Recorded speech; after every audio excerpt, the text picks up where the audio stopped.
Okay, मैले यहाँ कुरा गर्दै थिएँ एनएलपी को। अनि एनएलपीले यिनै टुल्सहरू, धेरैवटा टुल्सहरू दिएको छ। अब लागौँ विषयवस्तुतिर। यही नै हो मेरो इन्ट्रोडक्सन, यही नै काम गर्छु म, training, counselling, Dipa ma'am knows. विशेष गरी मलाई मनपर्ने फिल्ड नै यही नै हो, मेरो आफ्नो इन्ट्रेस्टको फिल्ड पनि यही हो र मैले गरिरहेको फिल्ड पनि यही हो। म यसैमा ह्याप्पी छु।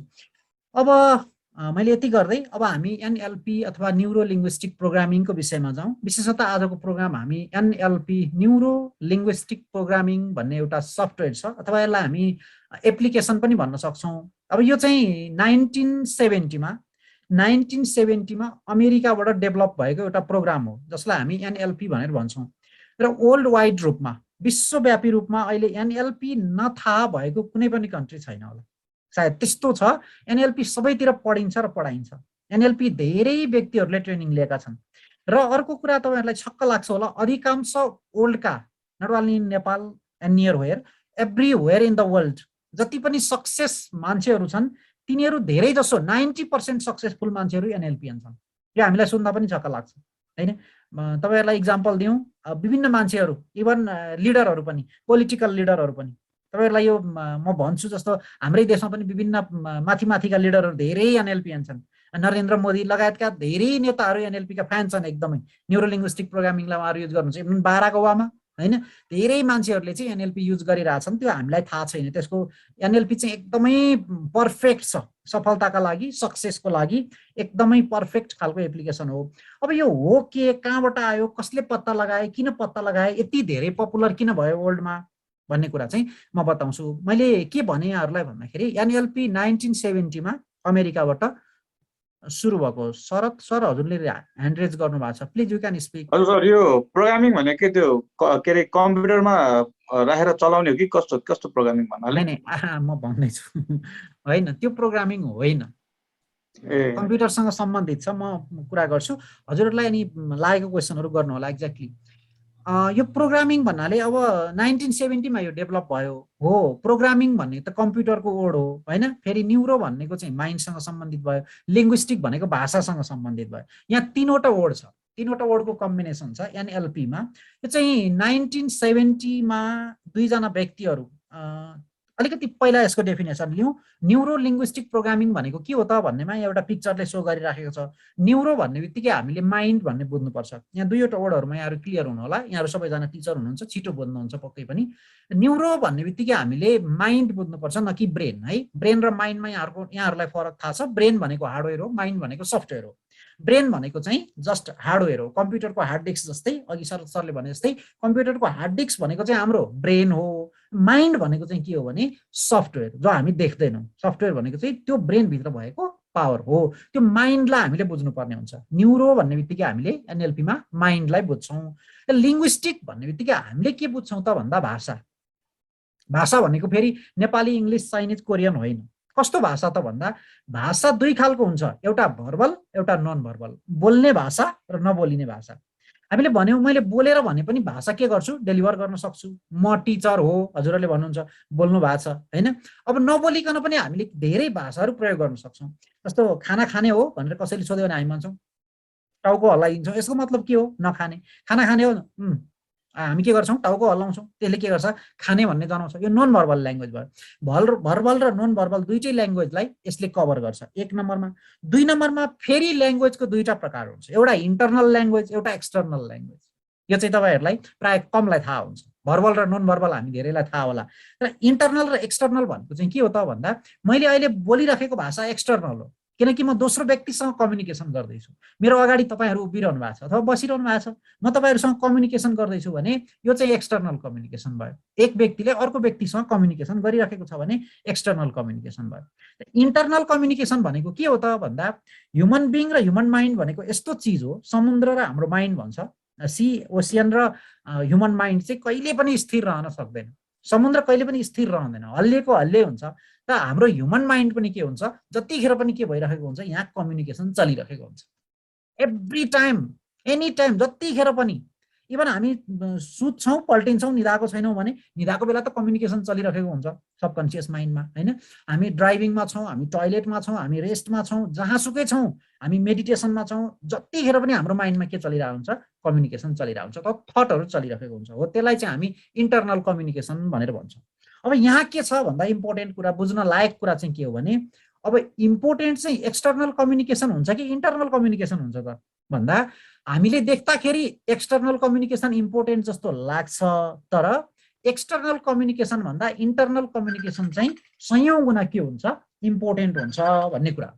जस्तो इन्टरनल कम्युनिकेसन हामीले आफूले आफूसँग कस्तो खालको कम्युनिकेसन गर्छौँ, धेरै जसो त हामी इन्टरनल कम्युनिकेसन गर्छौँ, एक्सटर्नल कम्युनिकेसन त थोरै मात्रै प्रयोग गर्छौँ। सोच्नुहोस् त तपाईहरु, 24 घण्टामा हामी दोस्रो व्यक्तिसँग कति बेर बोल्छौँ? अदरवाइज अरू बेला त हामी के गर्छौँ, आफैसँग कम्युनिकेसन गरिरहेका हुन्छौँ। हो, त्यो आफूले आफूसँग गर्ने कम्युनिकेसन चाहिँ कस्तो हुनुपर्छ भन्ने कुरा चाहिँ यो लिङ्ग्विस्टिकले बताउन खोजेको हो। हामीले हाम्रो माइन्डसँग जुन हामी इन्टरनल कम्युनिकेसन गर्छौँ त्यो कम्युनिकेसनको लेभल चाहिँ कस्तो हुनुपर्छ, त्यो कस्तो कम्युनिकेसन चाहिँ बेस्ट हो त हेल्थ वेल्थ सक्सेसको लागि अथवा बेटर लाइफको लागि कस्तो खालको कम्युनिकेसन हामीले आफूले आफूसँग गर्नु पर्यो। हामी सफल भन्छौँ, असफल भन्छौँ, ह्याप्पी भन्छौँ, अनह्याप्पी भन्छौँ, यो सब स्टेट अफ माइन्ड हो। त्यो स्टेट अफ माइन्ड हामीलाई चाहिए अनुसारको क्रिएट गर्नका लागि हामीले इन्टरनल्ली आफूले आफूसँग कस्तो खालको कम्युनिकेसन गर्नु पर्यो भन्ने कुरा यो न्युरो के गर्छ, यसले एनएलपीले दिन्छ। फर्स्टमा न्युरो भन्ने बित्तिकै हामीले माइन्ड, अनि दोस्रो माइन्डमा हुने कम्युनिकेसन। विशेष गरी अब कम्युनिकेसनको बारेमा त मैले भने कुन खालको कम्युनिकेसन, त्यसलाई हामी लिङ्ग्विस्टिक भन्यो। र अर्को आयो प्रोग्रामिङ। प्रोग्रामिङ अघि सरले सोध्नु भएको छ कि यो कम्प्युटरसँग सम्बन्धित प्रोग्रामिङ हो। हुन चाहिँ यो कम्प्युटरको व्यक्तिले एकजना कम्प्युटरको प्रोफेसरले चाहिँ यो फाइन्ड आउट गर्नुभएको हुनाले यो वर्ड चाहिँ कम्प्युटरबाट लिइएको हो प्रोग्रामिङ, तर यहाँ कम्प्युटरको प्रोग्रामिङ भनिएको होइन। यो माइन्डलाई प्रोग्रामिङ कसरी गरिरहेको हुन्छ भन्ने सवालमा चाहिँ यो तीनटाको लिङ्क हेरौँ। हाम्रो माइन्डले प्रयोग गर्ने भाषाले, हाम्रो माइन्डले एक्सटर्नल र इन्टरनल दुईटै कम्युनिकेसनमा प्रयोग गर्ने भाषाले हामीलाई कतातिर प्रोग्रामिङ गरिरहेको हुन्छ, वेदर ह्याप्पिनेसतिर अथवा अनह्याप्पिनेसतिर, अथवा पोजिटिभिटीतिर अथवा नेगेटिभिटीतिर हो। यो तीनवटा कुराको पेरिफेरीमा रहेर स्टडी गर्ने जो प्रोग्राम छ, जो एप्लिकेसन छ, अथवा यसलाई वी क्यान से एउटा प्रोग्रामिङ, एउटा कोर्स, यसलाई हामी एनएलपी अथवा न्युरो लिङ्ग्विस्टिक प्रोग्रामिङ भनेर भन्छौँ। शाब्दिक अर्थ भनेको एनएलपी को यो हो, माइन्डले युज गर्ने भाषा, र त्यो भाषाले हामीलाई कतातिर डोर्याउँछ त। मान्छे सफलता भन्छन्, मान्छे कन्फिडेन्स भन्छन्। सोच्नुहोस् त एकचोटि कन्फिडेन्स, त्यो कन्फिडेन्स भन्ने कुनै चिजै हुँदैन। तर के हुन्छ, मेरो कन्फिडेन्स लो भयो, मेरो कन्फिडेन्स कम भयो। कसरी कम हुन्छ त कन्फिडेन्स? जन्मजात रूपमा त मान्छे 100मा 100% कन्फिडेन्स छ। नाङ्गै हिँड्दा पनि कन्फिडेन्स थियो, बाहुलामा सिँगान पुस्दै हिँड्दा पनि कन्फिडेन्स थियो, फोहोरी लुगा लगाउँदा पनि कन्फिडेन्स थियो, च्यातिएको लुगा लगाउँदा पनि कन्फिडेन्स थियो। पछि गएर कसरी घट्यो त कन्फिडेन्स? हो, यो चाहिँ के हो त भन्दा हाम्रो माइन्डले प्रयोग गरेको भाषाले हामीलाई गरेको प्रोग्रामिङ। मेरो कन्फिडेन्स विक छ, मलाई डिप्रेसन छ, मलाई फ्रस्ट्रेसन छ, हैन, म आफूले आफूलाई विक महसुस गर्छु, एटिसी हो। यो चाहिँ के हो त भन्दा सबै कुरा हाम्रो होल माइन्डलाई हामीले गरेको प्रोग्रामिङ। बस अब यसले के सिकाउँछ त भन्दा जस्ट हाम्रो माइन्डलाई कसरी प्रोग्रामिङ गर, हाम्रो माइन्डलाई हामीले चाहे अनुसारको प्रोग्रामिङ कसरी गर्न सकिन्छ भन्ने चाहिँ न्युरो लिङ्ग्विस्टिक प्रोग्रामिङ हो। यो रह्यो यसको शाब्दिक अर्थ। अब अलिकति कसरी पत्ता लगाए, कसले पत्ता लगाए भन्ने खालको थोरै कुराकानी गरौँ। यी दुईजना व्यक्तिहरू जोन ग्रान्डर, रिचर्ड ब्यान्डलर। जोन ग्रान्डर साइकोलोजीको स्टुडेन्ट अनि रिचर्ड ब्यान्डलर चाहिँ कम्प्युटरको स्टुडेन्ट हो। उहाँहरू दुईजना मिलेर 1970मा एनएलपी भनेर पत्ता लगाउनु भयो अमेरिकामा, जो कि वर्ल्ड वाइड रूपमा एकदमै पपुलर छ। They are still alive. दुवैजना उहाँहरू जीवितै हुनुहुन्छ अहिलेसम्म। र उहाँहरूले चाहिँ यो तीनजना थेरापिस्टहरू भयो, Virginia Satir, Fritz Perls, Milton Erickson, उहाँहरू चाहिँ थेरापिस्टहरू हो। उहाँ थेरापिस्टहरूको चाहिँ व्यवहारलाई स्टडी गरेर उहाँहरूले यो एप्लिकेसन पत्ता लगाउनु भएको हो। र अब यति धेरै वर्ल्ड वाइड रूपमा एनएलपीलाई एकदमै प्रख्यात बनाउन सबैभन्दा महान र ठुलो भूमिका खेल्ने व्यक्ति चाहिँ टोनी रबिन्स, जसलाई हामी एन्थोनी रबिन्स पनि भनेर भन्छौँ। उहाँको पिक्चर मैले यहाँ देखाएँ। र उहाँ अलिकति चमत्कारिक खालको व्यक्तित्व हो, एकदमै चमत्कारिक व्यक्तित्व हो। तपाईँहरू कतिजनाले टोनी रबिन्सको नाम सुन्नुभएको छ। अहिले वर्ल्डको मोस्ट पपुलर र हाई पेड स्पिकरको रूपमा टोनी रबिन्स मानिनुहुन्छ। उहाँ मेरो एकदमै आदरणीय गुरु, मेरो आदर्श व्यक्तित्व पनि हुनुहुन्छ। उहाँ चाहिँ अमेरिकाको भर्जिनिया भन्ने सिटीमा जन्मिनु भएको व्यक्ति हो। र थोरै कुरा गर्छु आधा मिनट उहाँको विषयमा। उहाँ एउटा सामान्य स्टार होटेलको मसाल्ची, हामीहरू मसाल्ची भन्छौँ नि, भाँडा मोल्ने मान्छेको रूपमा हुनुहुन्थ्यो। र बिस्तारै उहाँले एनएलपीको विषयमा जानकारी लिनुभयो, एनएलपी बुझ्नुभयो, पढ्नुभयो, र एनएलपी सिकाउन थाल्नुभयो। र अहिले उहाँको आफू प्राइभेट आफ्नो बोइङमा हिँड्नुहुन्छ। अब हाइपेड भनेपछि ओल्डको हाइपेड, अब नेपालकै हाइपेडले त राम्रै लिन्छ, होइन, अनि ओल्डको हाइपेड मान्छेले अब कति लिन्छ होला त्यो इमेजिनेसन भन्दा बाहिरको कुरा तपाईहरु आफै सोच्न सक्नुहुन्छ भने उहाँको धेरै किताबहरू छ। अब छोटो सर्टमा तपाईहरुलाई म एउटा किताब देखाउँछु, अनलिमिटेड पावर भन्ने बुक छ उहाँको। अनलिमिटेड पावर भन्ने बुक छ, यसको नेपाली इङ्ग्लिस दुईटै भर्सन छ। अरु केही तपाईहरुले हेर्न पाउनु भएन उहाँको भने पनि यो अनलिमिटेड पावर तपाईहरुले लिएर पढ्नुभयो भने उहाँको बारेमा थाहा हुन्छ, फरमोर उहाँकै बारेमा अझै बुझ्नु होला। उहाँले चाहिँ एनएलपी लाई धेरै बुकहरू लेख्नु भएको छ। उहाँले unlimited power, awaken the giant within भन्ने छ, अनि अर्को पनि किताब छ, मैले ठ्याक्कै नाम आएन। धेरै किताबहरू छन्, धेरै मध्ये पपुलर भनेको चाहिँ अनलिमिटेड पावर र अवेक अन द जायन्ट छ र वर्ल्ड वाइड रूपमा एकदम बेस्ट सेलर बुकहरू हो। मैले भनेको एनएलपी को पावरले गर्दा उहाँ त्यहाँ पुग्नु भएको छ र अहिले उहाँले एनएलपी सिकाइरहनु भएको छ। नेपालमा पनि उहाँको एउटा इन्स्टिट्युट छ, कसरी कसले चलाइरहनु भएको छ त्यो मलाई राम्रोसँग थाहा छैन। अब एनएलपी ले के फाइदा गर्छ त सवाल उठ्छ। एनएलपी एउटा महँगो कोर्स पनि हो। तपाईहरुलाई त अचम्म लाग्छ होला, यो भन्दा पनि कथा जस्तो हुन्छ। मैले एनएलपी लिँदाखेरि त जग्गा बेचेर एनएलपी लिएको, एकदम महँगो कोर्स त्यति बेला 2010 तिर एनएलपी लिनको लागि त जग्गै बेच्नु पर्थ्यो। यहाँ पाइँदैन थियो नेपालमा, बाहिर गएर लिनु पर्थ्यो, बाहिरबाट कोर्स लिनु पर्थ्यो अथवा बाहिरबाट ट्रेनर हायर गर्नु पर्थ्यो। महँगो कोर्स, अहिले पनि धेरै महँगो छ एनएलपी, तपाईहरु सर्च गर्न सक्नुहुन्छ। अहिले अब एनएलपी बेस भनेर थोरै चाहिँ सस्तो गरेको हो, तर एनएलपी एकदम महँगो कोर्स छ अनि लामो कोर्स पनि छ एनएलपी। एनएलपी कम्प्लिट गर्नका लागि, बेसिक कम्प्लिट गर्नका लागि 36 आवर 30 आवर्स हामीले खर्चिनु पर्ने हुन्छ। 25 to 36 आवर खर्च्यौं भने बल्ल हामीले एनएलपी को प्र्याक्टिसनर लेभल कम्प्लिट गर्छौं। यसको चाहिँ 4 वटा लेभल हुन्छ एनएलपी को, प्र्याक्टिसनर, मास्टर प्र्याक्टिसनर, ट्रेनर र मास्टर ट्रेनर भन्ने लेभल हुन्छ। हामीहरुलाई प्र्याक्टिसनर लेभल इनफ छ। प्र्याक्टिसनर लेभल मात्रै हामीले गर्यौं भने हाम्रो लाइफमा कम्प्लिटली युज गर्नका लागि हामीलाई प्र्याक्टिसनर लेभल भए हुन्छ। त्यो भन्दा माथि चाहिँ अब आफ्नो इन्ट्रेस्टको विषय, कसैलाई काउन्सलरै बन्नु छ, कसैलाई ट्रेनर नै बन्नु छ, कसैलाई यही प्रोफेसनमा जानु छ भनेदेखि चाहिँ हामी अगाडि जान सक्यौ। Otherwise practitioner level is enough for us. अब 4 वटा बेनिफिटहरु जेनरली मैले सर्टमा राख्दिएको, यसको 4 वटा बेनिफिटहरु छ। अनि सरको पनि के प्र्याक्टिसनर हो कि सरको कुन चाहिँ छ लेभल चाहिँ त्यसमा? म चाहिँ ट्रेनर हो सर है। हजुर, त्यसमा कतिवटा लेभल हुन्छ भन्नुभएको थियो? 4 वटा हैन? 4 वटा, प्र्याक्टिसनर, मास्टर प्र्याक्टिसनर, ट्रेनर र मास्टर ट्रेनर। म खासमा ट्रेनर हो। अनि यो एनएलपी के मास्टर ट्रेनर भनेर चाहिँ सरले सोधिहाल्नुभयो, एनएलपी के मास्टर ट्रेनर भनेर लिनको लागि चाहिँ करिब नेपाली 10 लाख जति खर्चिनु पर्ने हुन्छ सर है। अनि त्यही भएर मैले यसको मास्टर ट्रेनर नगरेर मैले चाहिँ टिओटी चाहिँ छुट्टै गरेँ। यसको म अर्कै ट्रेनर गरेँ मैले, यसको चाहिँ मैले मास्टर ट्रेनर चाहिँ गरिनँ, म ट्रेनर मात्रै हो सर। ए ओके ओके सर। अनि यसको बेनिफिटको कुरा गर्दाखेरि चाहिँ जेनरली मैले 4 वटा क्याटेगोरीमा बाँडिदिएको छु यसको बेनिफिटलाई। Understand and use our subconscious rightly. अर्को कुरा माइन्ड भन्नेमा चाहिँ मैले त्यति एक्सप्लेन गरिनँ। ल्याङ्ग्वेज भन्नेमा अघि एक्सप्लेन गरेँ। माइन्ड पनि यो त सजिलो छ यहाँहरुलाई, कन्सियस र अनकन्सियस। अहिले त धेरै मान्छेहरूले नेपालीकरण गरेर पनि कन्सियस र अनकन्सियसको बारेमा धेरैले बुझ्न थाल्नु भएको छ, बुझ्नु पनि भएको छ, तपाईहरुले पनि पक्कै बुझ्नु भएको छ। दुईटा भेरिएसन माइन्डको, एउटा कन्सियस एउटा अनकन्सियस। अब कन्सियस माइन्ड भनेको यही हो जो म बोलिरहेको छु। कन्सियस माइन्ड तपाईहरुको त्यही हो जसले मलाई हेरिरहनु भएको छ, जुन माइन्डले मलाई हेरिरहेछ अथवा स्क्रिनमा हेरिरहनु भएको छ, यो कन्सियस माइन्ड हो। अर्को तरिकाले बुझ्ने हो भने कन्सियस माइन्ड भनेको बाहिर सोरुम हो, अनकन्सियस माइन्ड भनेको चाहिँ भित्र स्टोर हो। यसरी हामी बुझ्न सक्छौं कन्सियस र अनकन्सियसलाई। अब पावरको हिसाबले भन्ने हो भने अब धेरै माइन्डको स्टडी गर्ने मान्छेहरूले धेरै अब आफ्नो होल लाइफै त्यसमै खर्चिएका छन्। कतिपयको त अब होल लाइफलाई त्यही इन्भेस्ट गर्नु भएको छ र पनि कतिपय कुराहरू माइन्डको विषयमा हार्ड एन्ड फास्ट यस्तै हुन्छ भन्ने कुरा पत्ता लगाउन गाह्रो छ। यसको भनाइ चाहिँ के छ भने पावरको हिसाबले कन्सियस माइन्डको पावर भनेको 10% हो, 5 to 10 भन्दा पनि 10 मानौं, 10% हो र रिमेनिङ 90% पावर भनेको चाहिँ अनकन्सियस माइन्डले होल्ड गरेको हुन्छ भनेर भनिन्छ। हरेक कुराहरू यो ह्याबिट भन्छौँ हामी, ह्याबिट अनकन्सियस माइन्डमा हुन्छ अटोमेटिक रूपमा। यो डाटा स्टोरेज हुने कामहरू सबै अनकन्सियस माइन्डमा हुन्छ। कन्सियस माइन्ड भनेको चाहिँ बाहिर सो हुने मात्रै हो भन्ने कुरा हो। यो अनकन्सियस अथवा सबकन्सियस दुईटा शब्द छ यहाँ, अनकन्सियस र सबकन्सियस। खासमा हामी एनएलपीमा अनकन्सियस भन्ने प्रयोग गर्छौं, अनकन्सियस भन्ने प्रयोग गर्छौं। सबकन्सियस भन्ने चाहिँ प्रोफेसर डाक्टर जोसेफ मर्फी भन्ने मान्छेले एउटा बुक लेख्नु भएको छ, पावर अफ सबकन्सियस माइन्ड भन्ने। तपाईहरु पढ्न चाहनुहुन्छ भने सस्तो, सुलभ, सहज रूपमा पढ्न पाउनुहुन्छ। यदि पढ्नु भएको छैन भने कृपया पढ्नु होला। Power of subconscious mind written by professor doctor Joseph Murphy. एउटा प्लिज सर। सर हाम्रो यो के रे कन्सियस र सबकन्सियस भन्नुभएको छ नि हैन?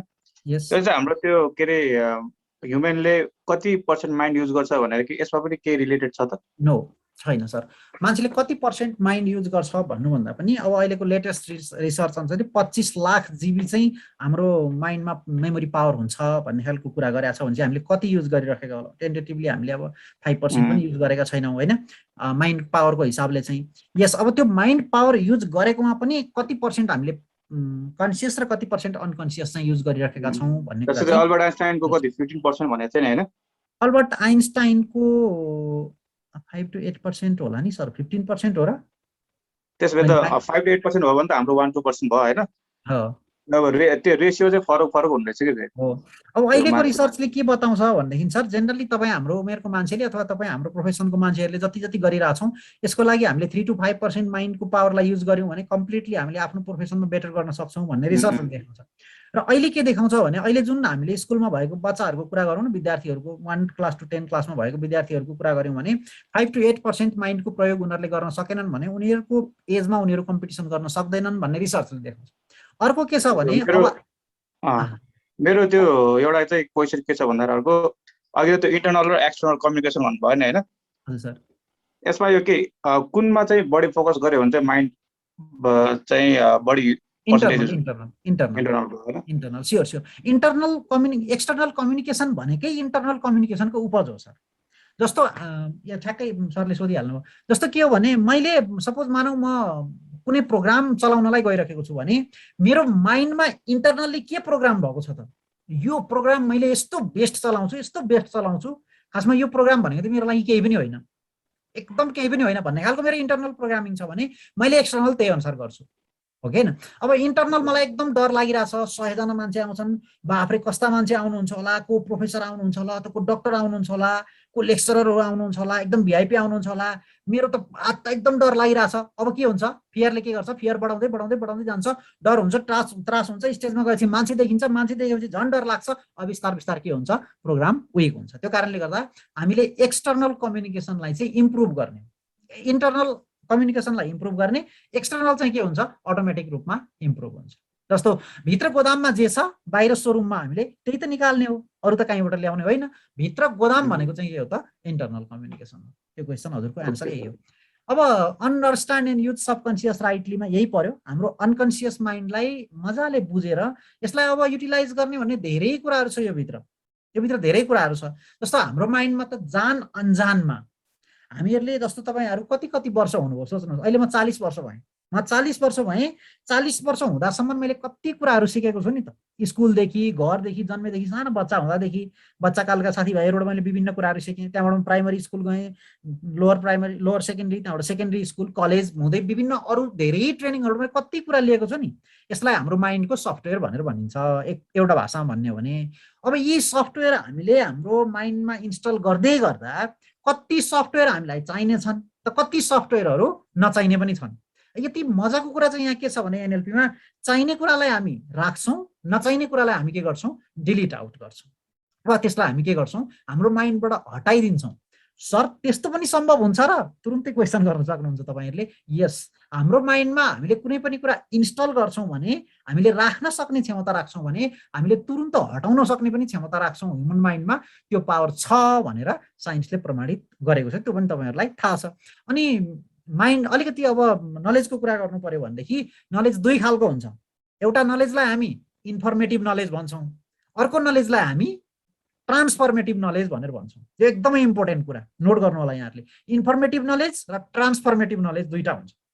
इन्फर्मेटिभ नलेज भनेको के हो भन्दा जानकारीमूलक शिक्षा, जानकारीमूलक ज्ञान भयो, समाचार हामीलाई प्राप्त हुन्छ, विभिन्न खालका समाचारहरू हामीले पढ्छौँ हैन। इन्फर्मेटिभ नलेज हामीले यस्तो गर्नुहुन्छ, यस्तो गर्नु हुँदैन, चुरोट खानु हुँदैन, रक्सी खानु हुँदैन, झुटो बोल्नु हुँदैन, यो त सबलाई थाहा छ।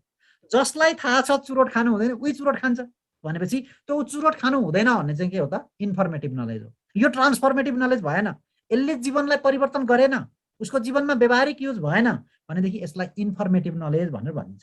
अहिले धेरै जसो मान्छेले कलेक्ट गरिरहेको नलेज चाहिँ इन्फर्मेटिभ नलेज हो। जो इन्फर्मेटिभ नलेज धेरै कलेक्ट गरेको कारणले गर्दा के छ भन्दाखेरि मान्छेलाई त्यही नलेजलाई वेल म्यानेज गर्न नसकेको कारणले गर्दा नलेजकै प्रेसरले गर्दा उसलाई अप्ठ्यारो पारिरहेको छ। अहिले त्यस्तो खालको कन्डिसन क्रिएट भएको छ, इन्फर्मेटिभ नलेज ज्यादा मान्छेले ग्यादर गरेको कारणले गर्दा। त एनएलपीले के भन्छ भन्दाखेरि इन्फर्मेटिभ नलेज ज्यादा लिनुभन्दा पनि ट्रान्सफर्मेटिभ नलेज ज्यादा लिऊ। अथवा जुन नलेज तिमीले गेन गर्दाखेरि तिम्रो लाइफमा तिमीले चाहिएको अनुसार रिजल्ट पाउँछौ त्यो नलेज चाहिँ तिमीले बढी गेन गर, बढी इन्फर्मेटिभ नलेज नल्याऊ, त्यो चाहिँदैन भन्ने खालको कुरा पनि एनएलपीले गर्छ। हो यहाँभित्र धेरै कुराहरू छ सबकन्सियस माइन्डलाई कसरी युज गर्ने भन्ने विषयमा, धेरै लामो छ। त्यही भएर एउटा पहिलो पोइन्ट भनेको how to understand and use our subconscious mind rightly एउटा। दोस्रो के छ भने gift yourself stress free mind and disease free body. हामीहरू एनएलपीबाट के गर्न सक्छौँ भन्दा हाम्रो माइन्डलाई कम्प्लिटली स्ट्रेस फ्री राख्न सक्छौँ, एकदम सक्छौँ, त्यसमा कोही दुविधा छैन। अब जेनरली अहिले तपाईँहरूलाई यो भयावह डाटा प्रस्तुत गरौँ कि नगरौँ, अहिलेको रिसर्चले के देखाउँछ भन्दाखेरि 60% मान्छेहरू डिप्रेसनमा छन् भनेर देखाउँछ। डिप्रेसनमा छन् 60% मान्छेहरू भनेर देखाउँछ। र अर्को कुरा के हो भने डिप्रेसनको कुनै ट्रिटमेन्टै छैन भनेर पनि एलोपेथीले भन्छ। भने एनएलपीले चाहिँ के भन्छ भने डिप्रेसन भन्ने कुनै डिजिज होइन, डिप्रेसन भन्ने कुनै रोग होइन, यो त रोगै होइन। यो के हो त भन्दा यो एउटा स्टेट अफ माइन्ड हो। तपाईँ एकछिनमा खुसी हुनुहुन्छ, एकछिनमा दुःखी पनि हुन सक्नुहुन्छ। म अहिले खुसी भइरहेको छु, तपाईँहरूसँग प्रस्तुत भइरहेको छु, एकछिनमा मैले केही एउटा ब्याड न्युज सुन्यो भने म तुरुन्त के हुन सक्छु, दुःखी हुन सक्छु, एकछिनको लागि म फ्रस्ट्रेट हुन सक्छु, होइन? यो त के हो त भन्दा यो त स्टेट अफ माइन्ड हो। त्यो कारण कहिलेकाहीँ हामी डिप्रेसनको स्टेटमा जान सकिन्छ, फ्रस्ट्रेसनको स्टेटमा पनि जान सकिन्छ। भने हामीले के गर्न सकिन्छ त भन्दा यो स्टेटलाई हामी चेन्ज गर्न सकिन्छ सहजै रूपमा, सजिलै रूपमा। त्यो कारणले गर्दा अलवेज हामीले मेन्टल्ली, फिजिकल्ली र इमोसनल्ली कम्प्लिटली आफूले आफूलाई हेल्दी म्यानेज गर्नका लागि माइन्डको माध्यमबाट अथवा माइन्डको प्रोग्रामिङको माध्यमबाट हामीले आफूले आफूलाई कम्प्लिटली हेल्दी राख्न सकिन्छ। कम्प्लिटली हेल्दी मतलब इमोसनल्ली, फिजिकल्ली र मेन्टल्ली तीनटै तरिकाले हेल्दी राख्न सकिन्छ भन्ने कुरा दोस्रो भयो। तेस्रो नम्बरमा multiply your wealth and success. Exactly जब हामी माथिको दुईटा गर्छौँ अटोमेटिकली यो त भइहाल्छ, होइन? यसमा धेरै भिजुअलाइजेसनहरू हुन्छ जो दिपा म्याम नोज, अहिलेसम्म कम्प्लिट एनएलपी गर्नुभएको यहाँ दिपा म्याम हुनुहुन्छ। भिजुअलाइजेसन भनेको चाहिँ हामीले हाम्रो सबकन्सियस माइन्डको पावरलाई युटिलाइज गर्नका लागि अथवा एक्टिभ गर्नका लागि चाहिँ हामीले भिजुअलाइजेसन गर्छौँ। धेरै भिजुअलाइजेसनहरूको माध्यमबाट हामीले यी प्रोग्रामहरू गर्छौँ। तेस्रो भनेको हामीले आफ्नो वेल्थ र सक्सेसलाई गुनाौँ मल्टिप्लाई गर्न सकिन्छ, त्यो टेक्निक एनएलपीले हामीलाई दिएको हुन्छ।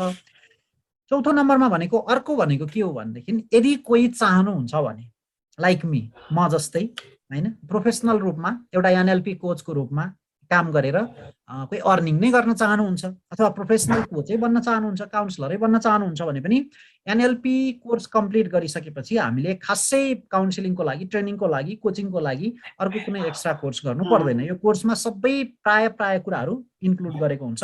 यो चारवटा बेनिफिट हामीले लिन सकिन्छ। अब सवाल उठ्छ सर यो कसका म्युटमा हामी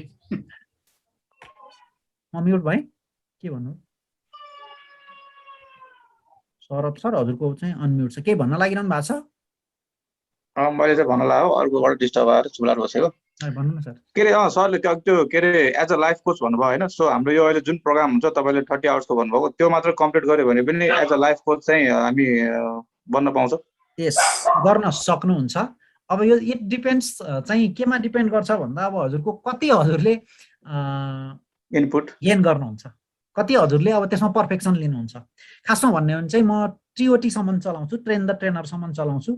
ट्रेन द ट्रेनर चाहिँ कम्प्लिट गरेपछि चाहिँ कम्प्लिट सर्टिफाइड हुनुहुन्छ हजुरहरू र गर्नका लागि चाहिँ राम्रो हुन्छ। तर बेसिकै गरेर पनि धेरैले गर्नुहुन्छ सर, त्यो हजुरको आफ्नो इन्ट्रेस्ट, होइन? हजुरहरू टिचरहरू हुनुहुन्छ गर्दै जानुभयो भने you can, I think you can, है? यसमा कुनै यही यो सकेर कम्प्लिट गर्नुपर्छ, लाइक माविमा पढाउनलाई ग्रेजुएट गर्नुपर्छ अथवा मास्टर कम्प्लिट गर्नुपर्छ ब्याचलरलाई पढाउनलाई भन्ने जस्तो यो कोचिङको सेक्टरमा हुँदैन। यदि तपाईँसँग क्षमता छ भने जसरी पनि कोच गर्न सक्नुहुन्छ, त्यो पनि हो। ओके, यो चारवटा कुराहरू मैले भने। अब सवाल उठ्छ यो कसका लागि हो खासमा एनएलपी भनिरहनु भएको छ तपाईँले? एनएलपी हामीले लिउँला भनेको कसका लागि हो?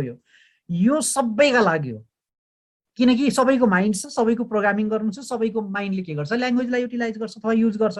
त सानो बच्चाको पनि गर्छ, 6 वर्षदेखि 7 वर्षदेखि माथिका बच्चाहरूलाई सबैको लागि एनएलपी के हुन्छ उत्तिकै जरुरी हुन्छ। अथवा त्यो त आफ्नो आफ्नो एज अनुसारको डोज फरक हुने हो, होइन? एनएलपी सबैलाई उत्तिकै इम्पोर्टेन्ट छ। यसमा स्टुडेन्ट एनएलपी भन्ने छुट्टै कोर्स छ, NLP for teacher, NLP for parents, NLP for professional, NLP for businessman, सबैका लागि एनएलपी उत्तिकै महत्त्वपूर्ण हुन्छ। फेरि अर्को क्वेसन गर्नुहुन्छ होला, सर यो जुन 36 घण्टाको हामीले गर्ने भनिरहेछौँ त्यसमा सबै आउँछ?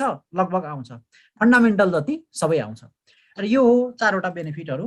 अब हामी थोरै understand and use your subconscious भन्नेमा चाहिँ थोरै हेरौँ है त। एकदम छिट्टोमा भन्छु म, मलाई लाग्छ हामी एकदम हतारमा छौँ, किनभने मलाई एकदमै छिटो गर्नु होला भन्नुभएको छ म्यामले, 1 घन्टामा सिद्ध्याउनु होला भन्नुभएको छ।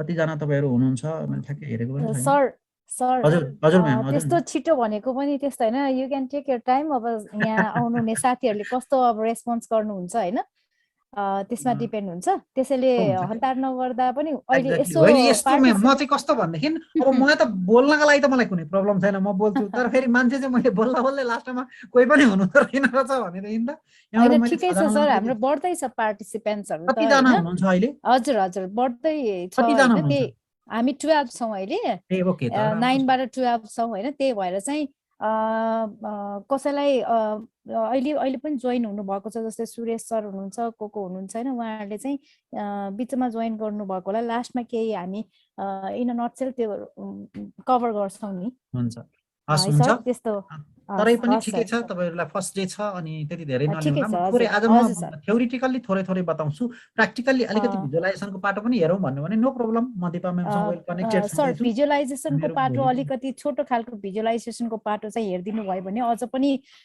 फ्रुटफुल हुन्थ्यो कि भन्ने लागेको छ मलाई चाहिँ। अरू साथीहरुको कस्तो छ अब हेरौँ न त, टाइम कति जान्छ। भएन भने फेरि भोलि पनि गर्न सकियो, आधा घण्टा पछि गरौँला, के आपत्ति छैन। भोलि राख्नु होला। आखिरमा धेरैजना हामीहरूले धेरै टाढा टाढाको मान्छे ल्याएछौँ, सबैजना हजुरले कोअर्डिनेट गर्नुभएको मान्छेहरू आउनुभएको छ। मैले कसैलाई भनेको छैन यो प्रोग्राम, हजुरले नै इन्फर्मेसन गरेर आउनुभएको मान्छेहरू हुनुहुन्छ जतिजना। फेरि पनि राख्न सक्नुहुन्छ, केही फरक पर्दैन, गरौँ न आनन्दले है। हुन्छ सर, हस्, thank you. Understand and use your subconscious rightly भन्ने सवालमा चाहिँ एउटा स्टेट हाम्रो कसरी क्रिएट हुन्छ, अथवा ह्युमन माइन्डमा हामी दुखी कसरी हुन्छौँ र ह्याप्पी कसरी हुन्छौँ, खुसी कसरी हुन्छौँ या दुखी कसरी हुन्छौँ। हामी गुड न्युज भन्छौँ, गुड न्युज के हो? ब्याड न्युज भन्छौँ, ब्याड न्युज के हो? एक्सिडेन्ट भन्छौँ नि हामी, दुर्घटना के हो? घटना चाहिँ के हो त हैन? दुर्घटना कसरी हुन्छ? त एनएलपीले के भन्छ भने कुनै पनि घटना राम्रो या नराम्रो भन्ने हुँदैन। कुनै पनि घटना गुड या ब्याड भन्ने हुँदैन। घटना आफैमा घटना हो, बस सकियो। यो त घटना हो नि हैन। समाचार आफैमा कुनै गुड र कुनै ब्याड भन्ने हुँदैन। समाचार आफैमा एउटा समाचार हो, बस सकियो भन्छ क्या यसले हैन। तपाईलाई अहिले लाग्छ हो कि वास्तवमा भन्ने लाग्छ क्या अहिले एकछिन पछाडि। जस्तै एउटा न्युज आउँछ, सपोज मानौँ न हैन, यहाँ म खोल्नु भन्दा पहिला एउटा न्युज आउँछ। मानौ एउटा न्युज आउँछ,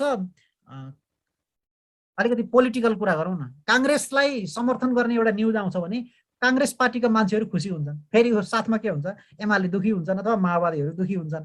भने चाहिँ खासमा त गुड न्युज हो कि ब्याड न्युज हो त? न्युज मात्रै हो, त्यो गुड पनि होइन ब्याड पनि होइन। तर त्यही न्युज कसैका लागि के भइदिन्छ, गुड भइदिन्छ, कसैका लागि ब्याड भइदिन्छ। कोही मान्छे क्लासमा प्रथम भइदिन्छ, त्यो गुड कि ब्याड हो त? उसका लागि गुड हो, तर प्रथम नहुन सक्नेको लागि के हो, फेरि ब्याड हो। त्यो कारणले गर्दा एनएलपीले के भन्छ भनेदेखि न्युज अथवा कुनै पनि इभेन्ट घटना हो, त्यो कुनै गुड वा ब्याड हुँदैन। त्यो चाहिँ हाम्रो वे अफ पर्सिभिङले के गर्छ, फरक पार्छ। तपाईँ कसरी त्यसलाई पर्सिभ गर्नुहुन्छ, त्यसलाई तपाईँ कसरी लिनुहुन्छ, त्यसले चाहिँ के गर्छ, फरक पार्छ भनेर भन्छ। हो त्यो कसरी क्रिएट हुन्छ हाम्रो स्टेट भन्ने चाहिँ सरसर्ती हेरौँ। अब जस्तो ह्युमन माइन्डले कुनै पनि इन्फर्मेसनलाई आफ्नो माइन्डसम्म पर्सिभ गर्नका लागि 5वटा वेहरू प्रयोग गर्छ। 5वटा तरिकाहरूले हाम्रो माइन्डले कुनै पनि इन्फर्मेसनलाई हाम्रो माइन्डसम्म के गर्छ, इन्फर्मेसन ग्यादर गर्छ भन्ने बुझ्नुपर्ने हुन्छ हामीले। एउटा भिजुअल वेबाट, आँखाले देखेर। दोस्रो के हुन्छ, अडिटोरी, कानले सुनेर। तेस्रो के हुन्छ, काइनेस्थेटिक, छालाले अथवा टच गरेर। खस्रो छ कि चिल्लो छ कि चिप्लो छ कि कस्तो खालको छ भन्नेको चाहिँ हामी टच गरेर हामी थाहा पाउँछौँ, आँखाले देखेर, सुनेर र टच गरेर। अर्को हुन्छ अल्फ्याक्टोरी एन्ड गस्टाटोरी, टेस्ट गरेर र स्मेल गरेर। हामी सुँघेर पनि केही कुरा पत्ता लगाउँछौँ, हो कस्तो मिठो वासना आयो या त नमिठो भयो हैन, कस्तो खराब वासना आयो, हामी नाक थुन्न थाल्छौँ हैन। त्यो चाहिँ के हो त, अल्फ्याक्टोरी सेन्स भयो। अब गस्टाटोरी भनेको जस्ट हामी टेस्ट गर्छौँ जिब्रोले, कस्तो पिरो, कस्तो अमिलो, र कस्तो मिठो, कस्तो नमिठो, गुलियो अथवा अमिलो कस्तो छ, त्यो चाहिँ के हो त, यो 5वटा सेन्स अर्ग्यान्सहरू हो। यो तपाईहरुलाई थाहा छ, तपाईहरु धेरै सबैजना टिचरहरू हुनुहुन्छ धेरै जसो, र हामीले यो पढेको पनि हुन्छौँ। एजुकेसन जसले पढ्नुभयो त कम्प्लिट पढ्नु भएको हुन्छ, VAKOG, जसलाई हामी 5 काइन्ड्स अफ लर्निङ स्टाइल पनि भनेर भन्छौँ हैन। यो 5 तरिकाले चाहिँ हाम्रो माइन्डले के गर्छ, कुनै पनि इन्फर्मेसनलाई, कुनै पनि घटनालाई, कुनै पनि कुरालाई हामीले के गर्छ, हाम्रो माइन्डसम्म पर्सिभ गर्छ। यो भन्दा बाहेक अरू कुनै वे छैन ताकि मान्छेले ह्युमन माइन्डसम्म कुनै पनि कुरालाई इन्फर्मेसन लगोस् हैन। यो 5 मध्ये जेनरली हाम्रो ह्युमन माइन्डले 3वटालाई बढी प्रयोग गरिरहेको हुन्छ, VAK भिजुअल, अडिटोरी र काइनेस्थेटिक, यो तीनटा चाहिँ हाम्रो माइन्डले बढी प्रयोग गर्छ। यो स्मेल र टेस्टको माध्यमबाट हामी कम शिक्षण सिकाइ गर्छौँ अथवा कम सिकाइ गर्छौँ। यो स्मेल चाहिँ कुकुरको स्मेल ब्रेन हुन्छ, उसले सुँगेर जे पनि कुराहरू पत्ता लगाउन सक्छ हैन। अनि टेस्ट अब हुन त मान्छेसँग पनि हुन्छ, तर टेस्ट गरेर पत्ता लगाउन सक्ने क्षमता अरू कुनै एनिमलसँग बढी होला। यो तीनवटा तरिकाले हामी धेरै इन्फर्मेसनहरूलाई के गर्छौँ, ग्यादर गर्छौँ। अब हुनपर्ने कस्तो हो त भन्दाखेरि हेर्नुहोस् है, कुनै पनि इभेन्ट 1 भनेको कुनै एउटा घटना, जुनसुकै घटना होस्, एबिसी, जुनसुकै घटना मान्नुहोस्, चिया खाएको घटना, लडेको घटना, जितेको घटना, हारेको घटना, जुन पनि घटना होस्, त्यो घटना भनेको इभेन्ट 1 हो। त्यसलाई हामी इभेन्ट 1 भन्छौँ। र इभेन्ट 1 लाई VAKOG को माध्यमबाट अथवा भिजुअल, अडिटोरी, काइनेस्थेटिक, अल्फ्याक्टोरी र गस्टाटोरीको माध्यमबाट हाम्रो माइन्डमा जस्ताको तस्तै पर्सिभ भएर यहाँ इभेन्ट 2 बन्नुपर्ने हो। हाम्रो माइन्डमा इभेन्ट 2 बन्नुपर्ने हो है। तर स्ट्रङ तर है, अलि बलियो खालको तर के हुन्छ भन्दाखेरि यस्तो सिधै इभेन्ट 1 चाहिँ भिजुअल, अडिटोरी, काइनेस्थेटिक, अल्फ्याक्टोरी र गस्टाटोरीको माध्यमबाट सट्ट हाम्रो माइन्डमा गएर जस्ताको तस्तै रियल इभेन्ट 2 बन्दैन। के हुन्छ त भन्दा यहाँ माइन्डले एउटा गेम प्ले गर्छ, एकदम खतरा गेम प्ले गर्छ यहाँ हाम्रो माइन्डले। 3 लेभलमा गेम प्ले गर्छ। त्यो गेम के हो त भन्दा डिलिट, डिस्टोर्ट र जेनरलाइज भन्ने 3वटा गेम हुन्छ यहाँ माइन्डमा। कुनै पनि घटनाबाट आएको इन्फर्मेसनलाई हाम्रो माइन्डले, सजिलै बुझ्नुहोस् है, एउटा कुनै पनि घटनाबाट आएको इन्फर्मेसनलाई हाम्रो माइन्डले आफ्नो स्वार्थ अनुसार बनाउनका लागि केही कुराहरू अटोमेटिक रूपमा डिलिट गरिदिन्छ। इजिली अटोमेटिक रूपमा डिलिट गरिदिन्छ। अनि अर्को के हुन्छ भन्दा कसरी गर्छ भन्ने कुरा म बताउँछु।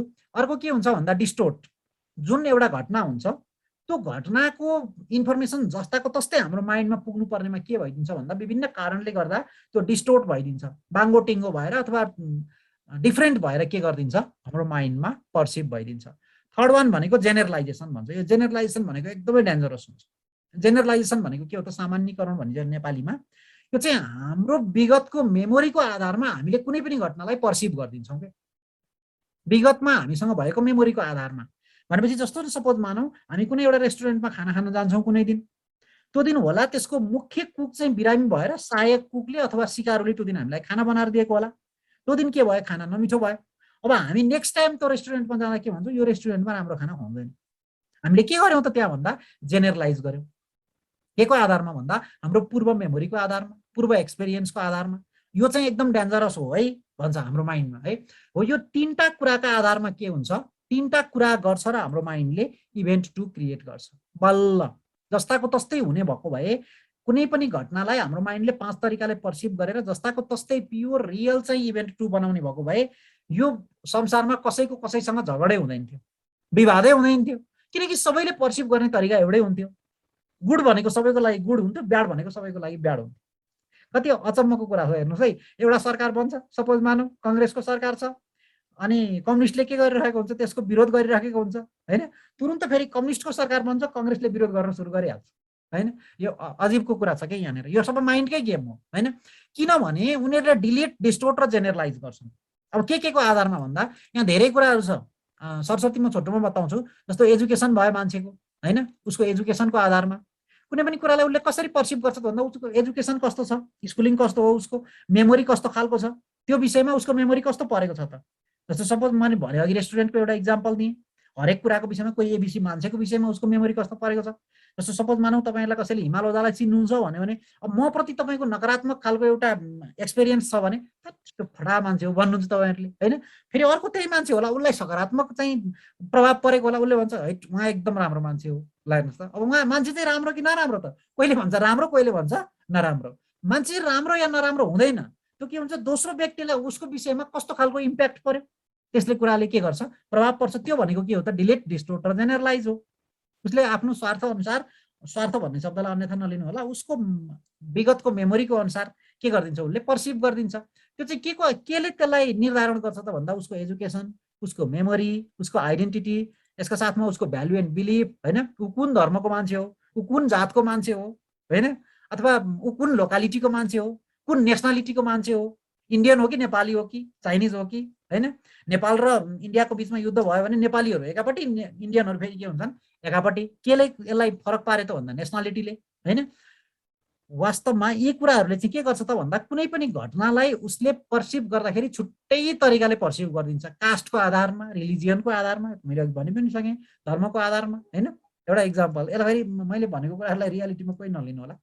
जस्तो सपोज मानौँ हिन्दूहरू चाहिँ एकदम फटा हुन् भनेर भन्यो भने, क्रिस्चियनहरूले मानौँ हिन्दूहरू एकदम फटा हुन् भनेपछि हिन्दूहरूलाई रिस उठ्छ, होइन। तर क्रिस्चियनहरू के हुन्छन्, खुसी हुन्छन्, हो यिनीहरू फटा हुन् भन्ने हुन्छ। त कुरो त एउटै हो नि त, शब्द त एउटै हो।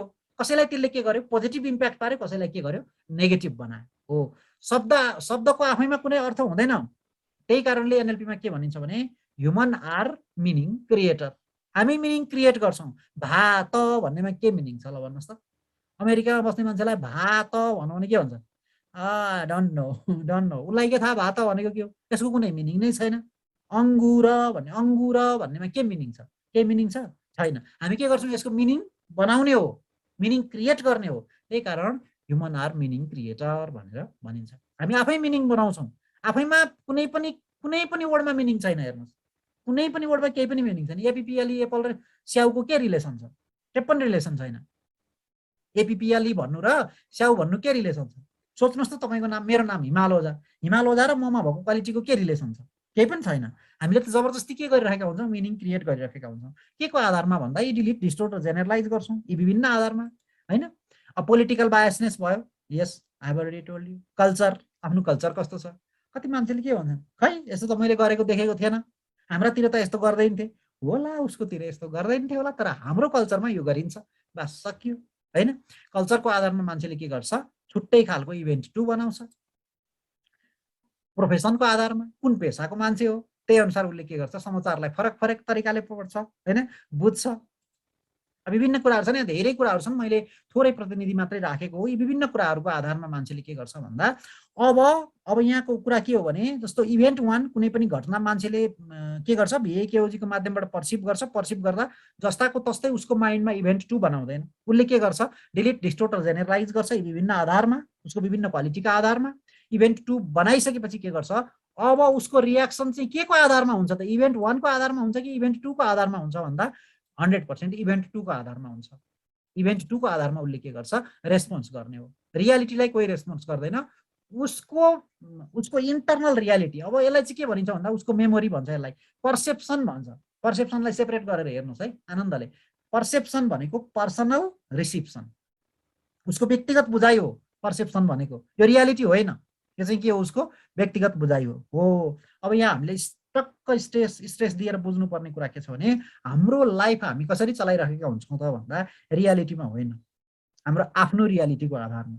कुनै पनि धर्मको विषयमा रियालिटी कसैलाई पनि थाहा छैन, तर के थाहा छ, आफ्नो पर्सेप्सन छ नि त। म भन्छु हिन्दू राम्रो, अर्कोले भन्छ क्रिस्चियन राम्रो, अर्को भन्छ बुद्धिस्ट राम्रो हो।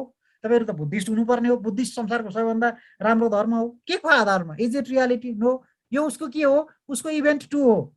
उसले आफ्नो के को आधारमा, एजुकेसनको आधारमा, मेमोरीको आधारमा, भ्यालु एन्ड बिलिफको आधारमा, आइडेन्टिटीको आधारमा, नेसनालिटीको आधारमा, विभिन्न आधारमा के गर्यो, उसले एउटा इन्फर्मेसन कलेक्ट गर्यो। त्यही इन्फर्मेसनलाई उसले के गरिरहेछ, सर्कुलेट गरिरहेछ। हो, यो इभेन्ट 2 चाहिँ कसरी बन्छ भन्ने कुरा चाहिँ यही इभेन्ट 2ले हामीलाई के गरिराखेको हुन्छ, गाइड गरिराखेको हुन्छ। यसैमाथि हामीले बहस गरिराखेका हुन्छौँ, यसैमा हामीले जिद्दी जबरजस्ती गरिराखेका हुन्छौँ, यसैमा हामीले घमण्ड गरिराखेका हुन्छौँ, होइन।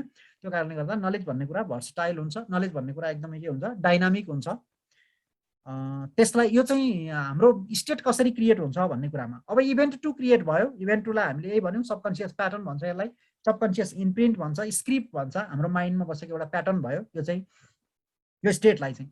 अब यहाँसम्म भइसकेपछि अब के हुन्छ त, अब इभेन्ट 2 बनिसकेपछि इभेन्ट 2 बन्नु सँगसँगै एउटा इमोसनल स्टेट भन्छ। इमोसनल स्टेट भनेको यो इमोसनल स्टेट, इमोसन 2 खालको हुन्छ, एउटा गुड एउटा ब्याड, यु क्यान सी, होइन, अथवा पोजिटिभ र नेगेटिभ, गुड र ब्याड भन्नुभन्दा पनि। हाँस्छ पनि मान्छेहरू, हुन्छ पनि मान्छे, खुसी हुन्छ या दुःखी हुन्छ, होइन। दुईटा स्टेट क्रिएट हुन्छ। कुनै पनि समाचार सुन्यो उसले, समाचार सुनेपछि के गर्छ, वाउ गुड न्युज अथवा सेट ब्याड न्युज, यति त हो दुईटा, कि त गुड न्युज भन्छ कि त ब्याड भन्छ, होइन। यो स्टेट, इमोसनल स्टेट 2 खालको क्रिएट हुन्छ, एउटा पोजिटिभ एउटा नेगेटिभ, होइन। अब मानौ उसको एकदम राम्रो न्युज आयो, उसलाई अब के हुन्छ, पोजिटिभ स्टेट क्रिएट हुन्छ, उसको कन्फिडेन्स हुन्छ, ह्याप्पिनेस हुन्छ, सबै कुरा राम्रै राम्रो हुन्छ। यो सबै वर्डहरू हेर्नु त राम्रै राम्रो, confidence, happiness, delightful, flexibility, concentration, expressive, decision making power उसमा एकदम हाई हुन्छ, प्लेफुलनेस, लभ। यदि उसको स्टेट पोजिटिभ क्रिएट भयो भने, होइन, सबै राम्रै राम्रो, दिनै गुड न्युज आइयोस् होइन, सबै आफूलाई राम्रै राम्रो होस्, त मान्छे कहिले पनि दुखी नै हुँदैन, कहिले पनि डिप्रेसै हुँदैन, कहिले पनि फ्रस्ट्रेटै हुँदैन होइन। यो एउटा स्टेट भयो। अब अर्को स्टेट के छ भन्दाखेरि नेगेटिभ स्टेट यदि क्रिएट भयो भने नि, नेगेटिभ स्टेट क्रिएट भयो भने चाहिँ के हुन्छ त भन्दा अब यहाँ प्रब्लम सुरु हुन्छ। नेगेटिभ स्टेट क्रिएट भयो भने चाहिँ fear, phobia, trauma, sadness, guilt, confusion, discomfort, frustration, depression etc. यदि ऊ नेगेटिभ स्टेटमा गयो भने चाहिँ अब तपाईँहरूले सोध्न सक्नुहुन्छ सर मान्छे जान्छ चाहिँ नेगेटिभमा कि पोजिटिभमा, मान्छे जान्छ चाहिँ नेगेटिभमा कि पोजिटिभमा। अब हेर्नुहोस् है, जान पर्ने त हामी पोजिटिभमा हो, हामी नेगेटिभमा जानै नपर्ने हो। किन जानु पर्यो, कामै छैन त्यहाँ जाने होइन। तर यहाँ पनि एकदम स्ट्रङ खालको तर के हुन्छ भन्दाखेरि अहिले तपाईँ हाम्रो सिनारियो, तपाईँ हामी जहाँ काम गर्छौँ त्यो काम गर्ने ठाउँको सिनारियो हेर्नुहोस्, एउटा विश्वको समाचारहरू हेर्नुहोस्, हामी सोसल मिडियाहरू युज गर्छौँ त्यो सोसल मिडियाहरू हेर्नुहोस्, हर कुराले चाहिँ हामीलाई कतातिर तानिराखेको हुन्छ भन्दा नेगेटिभिटीतिर तानिराखेको हुन्छ।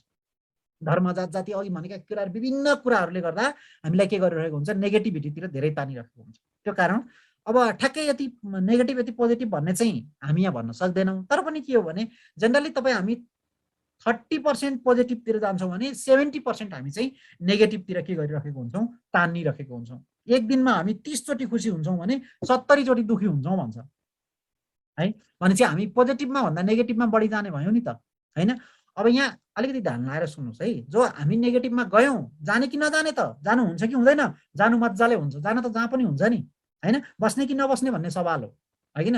खाना त जे पनि खानु हुन्छ, टेस्ट त सबै कुरा गर्नु हुन्छ नि, त्यसको लत लिने कि नलिने भन्ने कुरा हो। भने जस्तै हामी नेगेटिभ स्टेटमा जाने कि नजाने अटोमेटिक जान्छौँ। साधु सन्त महन्त सबै जान्छन्, नजाने होइन, इभन हामी जस्ता काउन्सिलर कोच सबै जान्छन् होइन। तर सवाल के हो भने त्यहाँ गएर त्यहीँ बसिरहन्छन् कि त्यहाँबाट फिर्ता भएर आइहाल्छन्, यति सवाल हो होइन।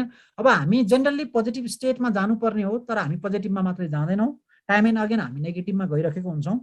र अब यहाँ कुरो के हो त भन्दाखेरि कतिपय मान्छेहरू नेगेटिभमा जान्छन्, त्यहाँबाट फर्केर पोजिटिभमा आउँछन् होइन, उनीहरूको लाइफ कम्फर्टेबल छ, ठिक छ, उनीहरू के गरिरहेछन्, राम्रैसँग आफूलाई सस्टेन गरिरहेछन्। अब कति मान्छेहरू के भए, नेगेटिभमा गएर फर्किन सकेनन्। हो, that is called stress, anxiety, depression, frustration, migraine headache, diabetes 1 अथवा इटिसी। अब यो बिस्तार बिस्तार यसलाई के भनिन्छ भन्दा अर्को शब्दमा साइकोसोमेटिक डिजिज। जो सब त्यो के हो त साइकोसोमेटिक डिजिज भनेको भन्दा, साइको भनेको के हो, साइको भनेको माइन्ड, सोमेट भनेको के हो, शरीर, हाम्रो माइन्डबाट शरीरमा प्रवेश गर्ने डिजिजहरू, त्यसलाई हामी साइकोसोमेटिक डिजिज भनेर भन्छौँ। जो भनेको के हो भन्दा हाम्रो स्टेटको अथवा हाम्रो माइन्ड प्रोग्रामिङको उपज हो, जो कुनै रोगै होइन भनेर भनिन्छ। हो, अब यो नेगेटिभ स्टेटबाट हामी कसरी पोजिटिभमा चेन्ज गर्ने भन्ने कुरा चाहिँ होल हामी एनएलपीको कोर्समा सिक्छौँ। हामी नेगेटिभमा जाँदै नजाने फेरि पनि होइन, जान्छौँ, तर के गर्छौँ हामी त्यहाँ बस्दैनौँ। अब यी अघि मैले भनेका व्यक्तिका नामहरू, वर्ल्डका सक्सेसफुल व्यक्तिहरू, उनीहरू रिसाउँदैनन्, जरुर रिसाउँछन्, तर के हुन्छन्, उनीहरू आफूलाई मेन्टेन गर्न सक्ने क्षमता राख्छन्। त्यो कारण यो हामी के गर्छौँ त, नेगेटिभबाट पोजिटिभ स्टेटमा कसरी आफूलाई कन्भर्ट गर्ने भन्ने पनि हामी होल एनएलपीको कोर्समा सिक्छौँ। यसरी हाम्रो स्टेट क्रिएट हुन्छ। अघि मैले भनिहालेँ यी सब स्टेट अफ आवर माइन्ड है। फियर, फोबिया, कतिपय मान्छे फोबिया हुन्छ, त्यो फोबिया पालेर ऊ जीवनभर बसिरहेको हुन्छ। तर के होइन, फोबिया भनेको जम्मा एनएलपीमा 1 घन्टाको गेम पनि होइन, आधा घन्टाको गेम हो। आधा घन्टाभित्रमा फोबिया हामी के गर्छौँ, सुट आउट गर्छौँ, त्यसलाई सिद्ध्याउँछौँ, फोबियालाई हामी हटाउँछौँ होइन। ट्रमा भयो, फियर, कुनै पनि कुराको डर हुन्छ, त्यो जिन्दगीभरि मलाई पानीदेखि डर लाग्छ अथवा मलाई यो चिजदेखि डर लाग्छ, ऊ बसिरहेको, त्यो डर हामी हटाउन सकिन्छ एनएलपीबाट होइन। अब धेरै कुराहरू हामीले यहाँ गर्न सक्छौँ। यो भनेको इमोसनल स्टेटको कुरा भयो। यो रिसोर्सफुल र अनरिसोर्सफुल भन्ने वर्ड थियो, त्यो रिसोर्सफुल भनेको एकदम यति कुरा गरौँ। रिसोर्सफुल भनेको चाहिँ हामीसँग भएको स्रोत र साधनलाई प्रयोग गर्न सक्ने स्टेटलाई हामी रिसोर्सफुल स्टेट भन्छौँ। जस्तो मानव एउटा विद्यार्थी छ, for example, because you are teacher, एउटा विद्यार्थी छ, ऊ पढ्नमा ट्यालेन्ट छ, उसलाई सोधेको कुरा आन्सर पनि आउँछ, तर के छ, ऊ इक्जाममा गएपछि डराउँछ। इक्जाम भनेपछि उसलाई डर लाग्छ भनेपछि उसले के गर्न सक्दैन भन्दा आफूले जानेको कुरा पनि इक्जाममा राम्रोसँग प्रस्तुत गर्न सक्दैन। हो, यदि सक्दैन भने त्यसलाई अनरिसोर्सफुल स्टेट भनिन्छ। उसँग भएको स्रोत र साधन उसले युटिलाइज गर्न सकेन। यो भनेको चाहिँ कस्तो भने, जस्तो मानौ तपाईँको दराजमा 1 लाख रुपियाँ छ, तपाईँलाई 2000 रुपियाँ चाहिएको छ, तर के गर्नु, तपाईँको दराजको चाबी चाहिँ लक छ। पैसा तपाईँसँग नभएको हो होइन, पैसा छ, 1 लाख रुपियाँ छ, चाहिएको आफूलाई कति, 2000, तर के गर्नु, चाबी छैन।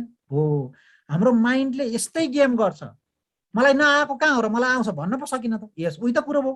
हैन, मसँग पैसा थियो तर चाबी भएन भने जस्तै हो। त्यो चाबी नभएको स्टेटलाई चाहिँ के भनिन्छ भन्दा अनरिसोर्सफुल स्टेट। आफूसँग भएको स्रोत र साधनलाई प्रयोग गर्न सकिएन भनेदेखि त्यो स्टेटलाई हामी अनरिसोर्सफुल स्टेट भनेर भन्छौँ। अनि एनएलपीले के गर्छ त भन्दा how to stay in resourceful state भनेर सिकाउँछ। यति नै बुझौँ यसलाई। अब यसभन्दा पछाडि के हुन्छ भन्दा इमोसनल स्टेट वेदर पोजिटिभ अथवा नेगेटिभ जुन क्रिएट भए पनि के गर्छ, मान्छेले एक्सन लिन्छ। एक्सन भर्बल पनि हुनसक्छ, नन भर्बल पनि हुनसक्छ, दुइटै हुनसक्छ नि त। भर्बल पनि बोल्न पनि सक्छ मान्छे, नबोल्न पनि सक्छ। कोही मान्छे के गर्छ, अब सपोज मानव बाटोमा हिँडिरहेको छ, एकदम गन्दा आयो, नराम्रो बास्ना आयो, हेत तेरि कस्तो नमिठो बास्ना आयो, कोही बोल्छ कोही बोल्दैन, के गर्छ चुप्प लाएर हिँड्छ। भर्बल वा नन भर्बल दुइटै गर्न सक्छ। तर दुइटैले के गर्छ त भन्दा रिजल्ट त जरुर आउँछ नि त। अब रिजल्ट पनि के हुन्छ, दुई खालको हुन्छ। एउटा डिजायर्ड लाइफ भन्छ, एउटा भनिहालेँ डिजायर्ड लाइफ, हेल्थ वेल्थ अथवा बेटर रिलेसनसिपतिर अथवा राम्रो हुन्छ, मजा आउँछ, आनन्द आउँछ, पोजिटिभ हुन्छ। अर्को के हुन्छ, अनडिजायर्ड लाइफ, इलनेस हुन्छ, इन्स्टेबिलिटी, ब्रोकन रिलेसनसिप इटिसी, नराम्रो हुन्छ। दुई खालको रिजल्ट हुन्छ है। अब इमोसनल स्टेट पोजिटिभ, नेगेटिभ आयो भने के हुन्छ, नेगेटिभ आयो भने के हुन्छ, डिस्टर्ब इम्युनिटी पावर। यदि हामी रिसाएको छौँ, यदि हामी रिसमा छौँ भने तपाईँ मिठो खाना खानुहोस्, महँगो रेस्टुरेन्टमा गएर खानुहोस् अथवा एकदम हाई क्वालिटीको खाना खानुहोस्, त्यो के हुन्छ, गाह्रो हुन्छ पचाउनलाई, ग्यास्ट्रिक हुन्छ। तपाईँलाई लाग्ला रिसाएको बेला खायो भने ग्यास्ट्रिक हुन्छ, 99% मान्छेहरू अहिलेको कन्टेक्स्टमा हेर्ने हो भने मान्छेहरूलाई रोगको सुरुवात कहाँबाट भएको छ भन्दा शरीरबाट रोगको सुरुवात भएको हुँदैन। हाम्रो शरीरमा यस्तो खालको पावर हुन्छ ताकि हाम्रो शरीरमा लागेको रोगसँग फाइट गर्न सक्ने मेकानिजम हाम्रो शरीरमा अलरेडी हुन्छ। तर हाम्रो माइन्डबाट हामीले के गरेका हुन्छौँ, धेरै रोगहरूलाई इन्ट्री दिएको हुन्छौँ। हामी एकदम तनावमा हुन्छौँ, रिसमा हुन्छौँ, अनि त्यति बेला खाना खाइदिन्छौँ, ग्यास्ट्रिक बढ्छ, दुनियाँ कुरा हुन्छ, अप्ठ्यारो हुन्छ। अब एउटा भनाइ पनि छ, जस्तो हामी रिसाएको बेलामा हामी अनरिसोर्सफुल स्टेटमा छौँ र हामीले त्यति बेला खाना खायौँ भने त्यो खानाले चाहिँ के को काम गर्छ, विषको काम गर्छ भनेर भनिन्छ। अब यी विभिन्न हामी अनरिसोर्सफुलमा स्टेटमा यदि छौँ भने चाहिँ हामीलाई के गर्न सक्ने सम्भावना बढी हुन्छ, viral attack, allergy, auto immune disorder, क्यान्सरसम्म जान सकिन्छ भन्ने खालको कुरा हो। त्यो कारणले गर्दा हामी always we should be in resourceful state. एनएलपीले सिकाउँछ ताकि हामी रिसोर्सफुल स्टेटमा कसरी रहने भन्ने। यदि हामी how to understand our unconscious or subconscious mind and utilize it अथवा युज इट प्रोपरली भन्ने च्याप्टरमा 4वटा मध्ये त्यसमा हामीले गऱ्यौँ। यति। अब दोस्रो भनेको stress free mind and disease free body भन्ने छ। अब यो कसरी हुन्छ तपाईँले सोध्न सक्नुहुन्छ। अब यहाँ धेरै कुरा छ होल एनएलपी को कोर्समा। जस्तो के हुन्छ भन्दा हिल योर पेनफुल पास्ट भन्छ। अब कतिपय हाम्रा पास्टका रिफरेन्सहरू हुन्छन्। अब विगतमा त हाम्रा कति फेलियरका घटनाहरू छन् नि त, हैन? कति हामीले डेड बडी देखेका छौँ अथवा कति हामीले कति फेल भएको देखेका छौँ, कति मान्छे फसेको, कति मान्छे डुबेको, हैन? कति मान्छे अप्ठ्यारोमा परेको। यो भनेको के हो त भन्दा हाम्रा पेनफुल रिफरेन्सहरू हुन्। ती रिफरेन्सहरूले हामीलाई कति सहयोग गरिरहेका छन्, कति रोकिरहेका छन्, हैन? त्यो यदि हामीसँग केही पेनफुल पास्ट छ त्यसलाई हामी सम्झिन चाहदैनौँ भने त्यसलाई हामी हटाउन सक्छौँ। त्यसलाई हामी हिल योर पास्ट भन्छौँ। एनएलपीले जेनरली 3टा कुरामा फोकस गर्छ। नम्बर 1, पास्टलाई हिल गर, हैन? पास्टलाई रिपेयर गर, रिपेयर योर पास्ट, हैन? Prepare your future and empower your present. यो 3टा कुरामा बढी फोकस गर्छ। पास्टलाई के गर्ने, रिपेयर गर्ने अथवा हिल गर्ने, फ्युचरलाई के गर्ने, प्रिपेयर गर्ने, र प्रेजेन्टलाई के गर्ने, इम्पावर गर्ने। यो 3टा कुरा भयो हिल योर पास्टमा। अनि हिल योर प्रेजेन्ट इस्यु, वर्तमानको इस्युको कारणले गर्दा कतिपय मान्छे अप्ठ्यारोमा हुन्छ। मसँग क्षमता नभएको होइन, क्षमता छ तर मलाई यहाँ फलानु कुराले तनाव दिइरहेछ, हैन? त्यसलाई कसरी म्यानेज गर्ने, त्यसलाई कसरी ह्यान्डल गर्ने। इस्यु त सबैको हुन्छ नि, कसको छैन र, सबैको बराबर हो। अनि हरेक मान्छेलाई के लाग्छ, उसकै समस्या ठुलो लाग्छ। हो नि, यो मेरो ठाउँमा भएदेखि बल्ल थाहा हुन्थ्यो, होइन? सबैको बराबर हो, तर उसलाई के लाग्छ, उसकै समस्या ठुलो लाग्छ। हो, त्यसलाई कसरी म्यानेज गर्ने, त्यहाँ टेक्निकहरू दिएको हुन्छ। हिल योर इनर कोर, हैन? इन्टरनल कुराहरू जस्तो अघि हामीले इन्टरनल कम्युनिकेसन भन्यौँ, त्यसलाई हामी कसरी हिल गर्ने, हैन? अनि हिल योर नेगेटिभ बिलिफ। अब हामी को हो त भन्दा हामी भनेको हाम्रो बिलिफ सिस्टमको उपज हो। मसँग के छ के छैन, म को हो को होइन भन्ने कुरा चाहिँ मेरो बिलिफ सिस्टम हो। मेरो बिलिफ सिस्टमले मलाई जे दिइरहेको हुन्छ त्यही नै बाहिर सो हुन्छ। त्यो बिलिफ सिस्टमलाई कसरी चेन्ज गर्ने, how to change belief system अथवा heal your negative belief system. Heal your phobia, हामीसँग केहीको फोबिया छ भने हामी हिल गर्न सक्छौँ एनएलपीबाट। Heal your bad trigger, anchor भन्छ। एङ्कर भनेको चाहिँ यो फेरि एङ्कर भनेको यो उद्घोषणवाला एङ्कर होइन।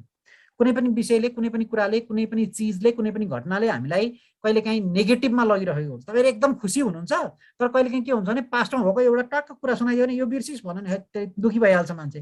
त्यसलाई एङ्कर भन्छ एनएलपीमा। हो त्यो एङ्करलाई हामीले के गर्नुपर्ने हुन्छ, ब्याड एङ्कर छ भने यदि हटाउनु पर्ने हुन्छ। हाम्रो विगुत चन्द्र भन्ने सरले फोन के अरे हात उठाउनु भयो। सर बोल्न चाहनुहुन्छ कि भुल गर्छ सर? विगुत केही बोल्न चाहनुहुन्छ भने बोल्दा हुन्छ ल। कि त्यो हजुरले त्यतिकै उठाए? ओके ठिक छ। यदि अर्को कुरा हजुरहरूलाई केही सोध्नु छ भने म यो सरसर्ती एकछिनमा राख्छु अनि हामी छलफल गरौँला न, केही प्रब्लम छैन। हिल योर ब्याड ट्रिगर भने मैले।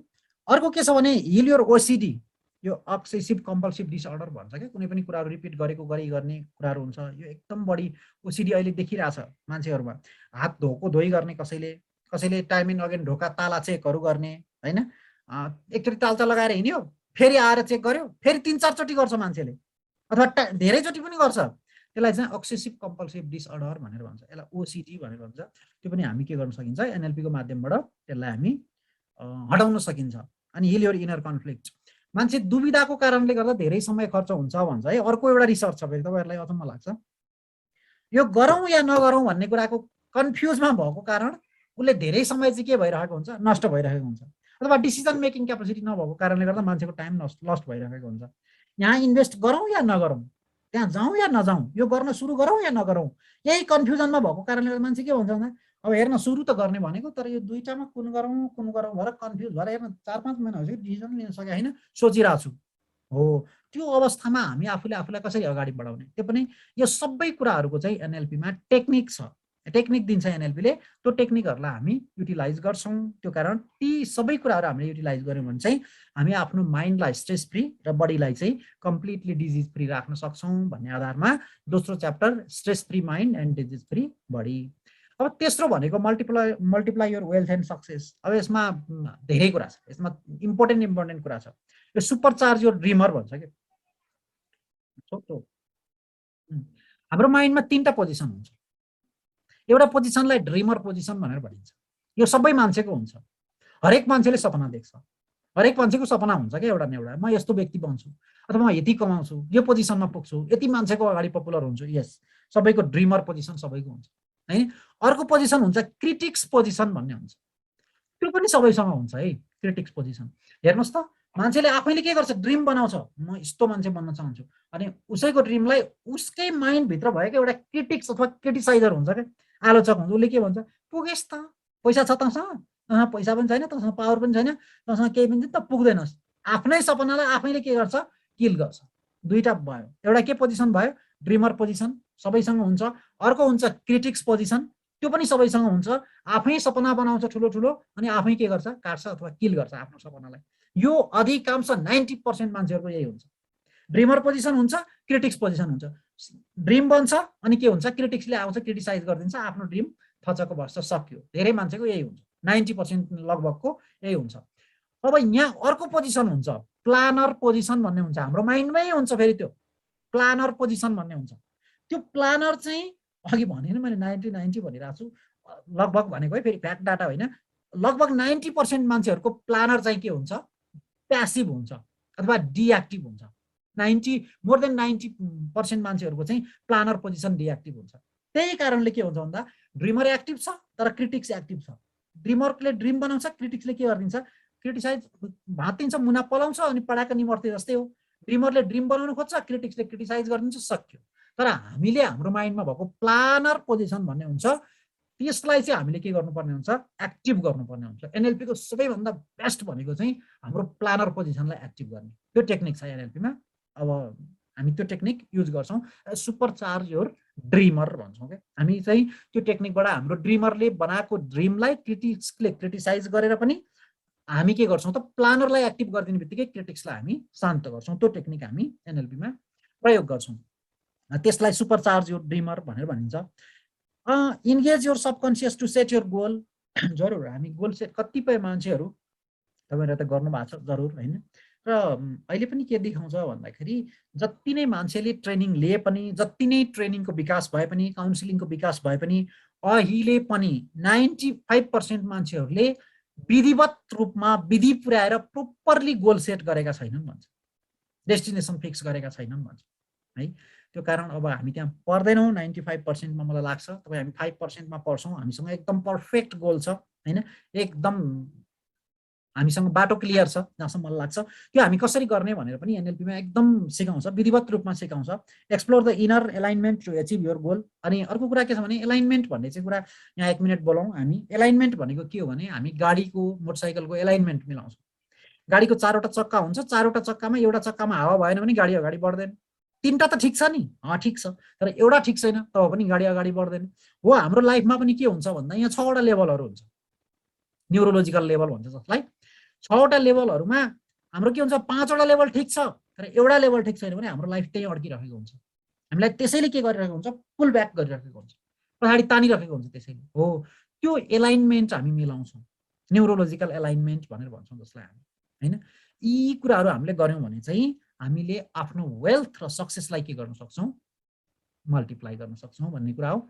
अब यो त सरसर्ती मैले यसो तपाईँहरूलाई ओरिएन्टेसन गरेँ, यसमा कुनै टेक्निकहरू हामीले युज गरेका छैनौँ। अब यो earn as NLP life coach भन्नेमा चाहिँ यो चाहिँ सबैको लागि होइन, योभन्दा अगाडिको च्याप्टरहरू सबैको लागि जरुरी छ। तपाईँ यदि व्यापारी हो भने पनि यु निड होइन, व्यापारी भने बेटर कम्युनिकेसन चाहियो होइन, बेटर ह्यान्डलिङ चाहियो होइन, त्यो सबैलाई चाहिन्छ। योभन्दा अगाडिको सबैलाई, चाहे तपाईँ डक्टर हुनुहोस्, इन्जिनियर हुनुहोस्, अथवा व्यापारी हुनुहोस्, अथवा कुनै प्रोफेसनल हुनुहोस्, या त कुनै कम्पनीको सिइओ हुनुहोस्, या त कुनै एडमिनिस्ट्रेटर हुनुहोस्, या त कुनै ठाउँमा रिसिप्सनिस्ट हुनुहोस्, यो मतलब भएन। यो सबैलाई चाहियो 3 नम्बर पोइन्टसम्म। तर 4 नम्बर भनेको चाहिँ सेलेक्टेडको लागि हो, जो प्रोफेसनल रूपमा हामी चाहिँ काउन्सलर बन्न चाहन्छौँ, अथवा लाइफ कोच बन्न चाहन्छौँ, अथवा हामी कसैलाई जीवन जिउन हामी सहयोग गर्न चाहन्छौँ। कोही जीवन जिउन नजानेको कारणले गर्दा अप्ठ्यारोमा छ बिचरा, उसलाई जीवन भारी भइरहेको छ, भन्छ नि लाइफ इज गिफ्ट, गिफ्ट होइन, कसैलाई त यही भारी भइरहेछ, कहिले सिद्धियोस् भइरहेछ भने त्यो के हो त भन्दा उनीहरूले जानिरहेका छैनन्। त्यो सिकाउने प्रक्रियालाई हामी लाइफ कोचिङ भनेर भन्छौँ। भने त्यता हामी जान चाहन्छौँ भने एनएलपीले 3टा हामी यहाँ 3टै कुरा दिन्छौँ। एउटा स्किल, स्किल हाउ कसरी गर्ने होइन, के गर्ने स्किल आउँछ यसमा। दोस्रो नम्बरमा वे अफ डेलिभरी होइन, डेलिभर कसरी गर्ने त्यो पनि सिकाइन्छ। तेस्रो नम्बरमा मेन्टरिङ। मेन्टरिङ चाहिँ तपाईँहरू गर्न चाहनुहुन्छ यदि भने, मेरो एउटा मिसन छ। मेरो एउटा मिसन के छ भने करिब करिब अबको 2-3 वर्षभित्रमा 1000 जना काउन्सलरहरू निर्माण गर्ने। 1000 जना सर, यत्रो डिमान्ड छ, मार्केट पनि छ, एकदम मार्केट खाली छ। अहिलेसम्म काउन्सिलिङ भन्ने त मान्छेले बुझेकै छैन। तपाईँहरूलाई भनौँ आजभन्दा 10 वर्ष करिब करिब 9 वर्ष अगाडि मैले यो फिल्डमा छिर्दाखेरि मलाई मान्छेले बौलायो भन्थे, किनकि त्यतिखेर डिमान्डै थिएन। भने यो तरिकाले हामी जान्छौँ। मैले यहाँ स्टप गरिदिएँ, यति नै हो मेरो सेयरिङ। अब म तपाईँहरूलाई आफ्नो अलिकति थोरै कुरा भन्छु अनि तपाईँहरूलाई फ्लोर छोडिदिन्छु, तपाईँहरू क्वेसनहरू पनि गर्न सक्नुहुन्छ, हामी डिस्कसन गरौँला। मैले आजभन्दा 9 वर्ष अगाडि भनेको 2011मा काउन्सिलिङको प्रोफेसन सुरु गर्दा, ट्रेनिङ काउन्सिलिङ यो चल्छ, यो गर्नुपर्छ भनेर सुरु गर्दा, प्यारेन्टिङ भन्ने जुन प्रोग्राम सुरु गर्दा मैले के गरेको, नेपालमा प्यारेन्ट्सहरूलाई छुट्टै खालको ट्रेनिङ चाहिन्छ। टिचरलाई त ट्रेनिङ भयो तर प्यारेन्ट्सलाई ट्रेनिङ चाहिन्छ। प्यारेन्टिङ भन्ने छुट्टै कोर्स बनाउनुपर्छ भन्दाखेरि मान्छेले यो के हावा मान्छे हो, यो मान्छे यसको दिमाग त ठिक छ, यो ट्र्याकमा त छ भनेर मलाई त्यसरी उल्ली बिल्ली बनाइन्थ्यो। तर अहिले हेर्नुहोस् त कल्चर सुरु भएको छ प्यारेन्टिङको। नेपालमा प्यारेन्टिङ छुट्टै कोर्स चलाउनुपर्छ भनेर सुरु गर्ने व्यक्ति म हो, हामी हो भनौँ न, ग्रुप थियो त्यति बेला। अहिले त कोही पनि हुनुहुन्न ग्रुपको, म मात्रै छु। त्यो कारणले गर्दा काउन्सिलिङको पुरै मार्केट खाली छ। अहिले मान्छेहरू धेरै डिप्रेस छन्, फ्रस्ट्रेट छन्, उहाँहरू अप्ठ्यारोमा हुनुहुन्छ। कतिपय विद्यार्थीहरूमा एक्जाम फोबिया छ, फियर छ, स्ट्रेस छ, एन्जाइटी छ, इतिसी धेरै चलिरहेछ। किनकि अहिले अब रेडिएसन त्यस्तै छ, खाना हाम्रो त्यस्तै छ, खानेकुरामा सबै केमिकल छ। त्यो कारणले गर्दा हामी एकदम माइन्ड पनि हामीलाई म्यानेज गर्नलाई गाह्रो भइराखेको छ। बिहानदेखि बेलुकासम्म हामी बिजी छौँ। त्यो कारणले गर्दा ज्यादा मान्छेलाई काउन्सिलिङ चाहिरहेको छ। 4th वान भनेको तपाईँ यदि चाहनुहुन्छ भने you can be a good counsellor as well. त्यसको लागि पनि तपाईँहरूलाई म र मेरो संस्थाले कम्प्लिटली सहयोग गर्छ। मैले यति नै कुराहरू यहाँहरूलाई राखेँ। हामीसँग 8:23 पनि भयो टाइम यहाँभन्दा बढी हामी लिँदैनौँ होला। यदि तपाईँहरू अझै पनि चाहनुभयो भने म 1 घन्टाको टाइम तपाईँहरूलाई प्रोभाइड गर्न सक्छु, बट नट नाउ, टुमोरो, भोलि गरौँला। जसमा म तपाईँहरूलाई एउटा दुईवटा भिजुअलाइजेसनको टेक्निकहरू, कसरी हाम्रो माइन्डले चाहिँ भिजुअलाइजेसन प्रोसेस गर्दो रहेछ त भन्ने कुरा, गर्न सकिन्छ यदि चाहनुभयो भने, यदि यहाँहरू कलेक्ट हुनुभयो भने, जम्मा हुन सक्नुहुन्छ भने त्यो गरौँला। ल, यदि हजुरहरूसँग कुनै खालको क्वेसन छ, यति बेलासम्म बोल्दाखेरिको क्वेसनहरू छ मलाई सोध्नुपर्ने भने यु क्यान आस्क मी। आफै अनम्युट राख्नु होला, आफै क्वेसन गर्नु। त्यो काउन्सिलरमा कस्तो खालको काउन्सिलर तपाईँ त्यो म्यारिटल काउन्सिलर त्यस्तोमा हुनुहुन्छ? किनभने म साइकोलोजी पढ्दैछु कि अहिले 3rd इयर भयो मेरो, साइकोलोजी पढ्दैछु। मलाई चाहिँ काउन्सिलर एक्चुअली बन्न चाहिँ मन छ। मैले अर्ली चाइल्डहुड चाहिँ गरिसकेछु होइन, तर अरूमा पनि मलाई जान चाहिँ मन छ, स्पेसली मेडिकलमा पनि अनि अब यो म्यारिटल काउन्सिलिङहरूमा पनि। तपाईँले त्यस्तोमा हेर्नुहुन्छ कि अरू नै केही फिल्डमा हो? काउन्सिलिङ भनेपछि तपाईँले के बुझ्नु भनेपछि परामर्श भन्ने भयो। अब यसमा तपाईँको काउन्सिलिङ भनेको रिलेसनसिप काउन्सिलिङ भन्ने पनि भयो होइन त। अहिले त तपाईँको एकदम रिलेसनमा प्रब्लम आइरहेछ। रिजन के हो त? प्रब्लम किन आउँछ रिलेसनमा? रिलेसनमा किन प्रब्लम आउँछ भन्दा सबैभन्दा पहिला मान्छेको नेचर मिल्दैन। नेचर नमिलेपछि विचार मिल्दैन। विचार नमिलेपछि के हुन्छ? झगडा हुन्छ। त तपाईँ नेचरको बारेमा उसलाई बताइदिनुहोस्, विचार मिल्छ, विचार मिलेपछि के हुन्छ? ऊ छुट्टै खालको मान्छे। अहिले त्यसलाई हामी रिलेसनसिप काउन्सिलिङ भन्छौँ। अब तपाईँ कर्पोरेट काउन्सिलर बन्न चाहने हो भने अब तपाईँले त्यही अनुसार आफूलाई डेभलप गर्नु पर्यो होइन। होइन म साइकोथेरापी गर्छु, तपाईँले अघि भनेको चाहिँ खासमा हामी साइकोथेरापी भन्छौँ त्यसलाई। मेन्टल भनेर जो तपाईँहरू शब्द प्रयोग गर्नुहुन्छ, हामी मेन्टल भन्ने शब्द प्रयोग गर्दैनौँ। हामी त्यसलाई के भन्छौँ भन्दाखेरि साइकोथेरापी। जस्तो अब मान्छेका यो तपाईँहरूको कतिपय हामीले देख्छौँ नि, मान्छेहरूमा भूत लाउँछ, देउता लाग्छ, के हुन्छ भनेर मान्छे काम, सब के हो त? साइकोथेरापी, साइकोलोजी नै हो त्यो। अब you can say mental as well होइन। त्यसलाई पनि हामी काउन्सिलिङ गर्न सक्छौँ। अब तपाईँले कस्तो खालको काउन्सिलिङ गर्ने हो त? त्यो चाहिँ अब आफूले कुन गर्ने त्यही अनुसार आफूलाई स्पेसलाइज गर्ने हो। अब म चाहिँ के गर्छु भन्दाखेरि म कन्फिडेन्स बिल्डअप गर्ने, रिलेसनसिप काउन्सिलिङ भयो। अब मेरा धेरै बेसहरू छन्। एउटा एनएलपी भयो, अर्को तपाईँलाई यु नो ताकि यहाँ हाम्रो रमिला म्याम हुनुहुन्छ, उहाँलाई थाहा छ। म डिएमआइटी हाम्रो शरद सरलाई पनि थाहा छ। त्यो डिएमआइटी भन्ने जसले के गर्छ भन्दाखेरि मान्छेको नेचर, उसको चाहिँ कस्तो खालको छ, अनि उसको इन्बर्न इन्टेलिजेन्स कस्तो खालको छ, अनि उसका चाहिँ कस्ता कस्ता खालका चाहिँ कमी कमजोरीहरू छन्, अनि स्ट्रेन्थ के छ, विकनेसेस के छ भन्ने कुराको बेसमा पनि त्यसलाई चाहिँ हामी रिलेसनसिपमा पनि काउन्सिलिङ गर्न सकिन्छ, कर्पोरेटमा पनि काउन्सिलिङ गर्न सकिन्छ। अब अर्को भनेको तपाईँले ठ्याक्कै सोधेको भनेको चाहिँ साइकोथेरापी अथवा जसलाई मेन्टल काउन्सिलिङ यु क्यान से, त्यो पनि गर्न सकिन्छ। अब एनएलपीबाट हामी सबै गर्न सकिन्छ। एनएलपीबाट गरिसकेपछि हामीले विङ्स छुट्याउने हो। म यो फिल्डमा जान्छु, म टिचरलाई ट्रेनर बन्छु, अथवा म प्यारेन्ट्सको ट्रेनर बन्छु, अथवा म स्टुडेन्टको ट्रेनर बन्छु, स्टुडेन्टलाई मात्रै सिकाउँछु, अथवा तपाईँ म रिलेसनसिप काउन्सिलर मात्रै बन्न चाहन्छु, रिलेसनसिपलाई मात्रै हेर्छु। अब तपाईँ केमा जान चाहनुहुन्छ त्यही अनुसार स्पेसलाइज गर्ने हो। तर एनएलपीमा आफैमा ठुलो कोर्स छ, भेग कोर्स छ, धेरै छ। अब तपाईँले आफूलाई जता डेभलप गर्न चाहनुहुन्छ त्यतै डेभलप गर्न सक्नुहुन्छ। तपाईँ बच्चा बच्चीसँग बढी काम गर्नुहुन्छ भने तपाईँ स्टुडेन्ट एनएलपी गर्नुहोस्। स्टुडेन्टहरूमा कन्फिडेन्स कसरी डेभलप गर्न सकिन्छ, इक्जाम फोबियालाई कसरी हटाउन सकिन्छ, फियरलाई कसरी हटाउन सकिन्छ, त्यो कुराहरूमा जानुहोस्। त्यो तपाईँको चोइसको कुरा हो। पछि तपाईँ गर्दै गएपछि मलाई यता इन्ट्रेस्ट लाग्यो भन्ने आफू जाने, आफूले आफूलाई त्यही अनुसार डेभलप गर्ने। यो हो तपाईँको कुराको आन्सर। अरू केही सोध्न चाहनुहुन्छ अथवा केही सेयर गर्न चाहनुहुन्छ भने you are free to share it. Sir हाम्रो त्यो डेमो गर्दाखेरि चाहिँ कस्तो भिजुअलाइज गर्दाखेरि के युज गरेको गर्छ हामीले, कसरी हुन्छ होला? त्यो चाहिँ हामीले अडियो कमान्डबाट गर्छौँ सर, केही युज गर्दैनौँ। लिसनिङ मात्र? म तपाईँहरूलाई अडियो कमान्ड गर्छु। एउटा सब अहिले नै गरौँ, एउटा सानो तपाईँहरूलाई गरौँ। कति हतार छ कसलाई, एकदम 10 मिनट 5 मिनट बस्न सक्छौँ नि, केही प्रब्लम त छैन, 5 मिनटमै सिद्धिन्छ। एउटा 10 मिनटमा हुन्छ भए त भइहाल्यो नि। सरी हामी 10 मिनटमा हुन्छ भए त हामी वेट गरिहाल्छौँ। 1 मिनट एउटा सानो गरौँ न सर, धेरै मात्रै कोही धेरै हुन्छ, कोही लामो हुन्छ, कोही छोटो हुन्छ। एउटा प्र्याक्टिकल गरौँ। तपाईँहरू सबैजना रेडी हुनुहुन्छ है त? ल एउटा प्र्याक्टिकल गर्न पाए भने चाहिँ हुन्थ्यो। रेडी है त? एकैछिनको एउटा सानो 2 मिनट, जस्ट 2 मिनटको गेम गराउँछु म। ल रेडी हुन्छ?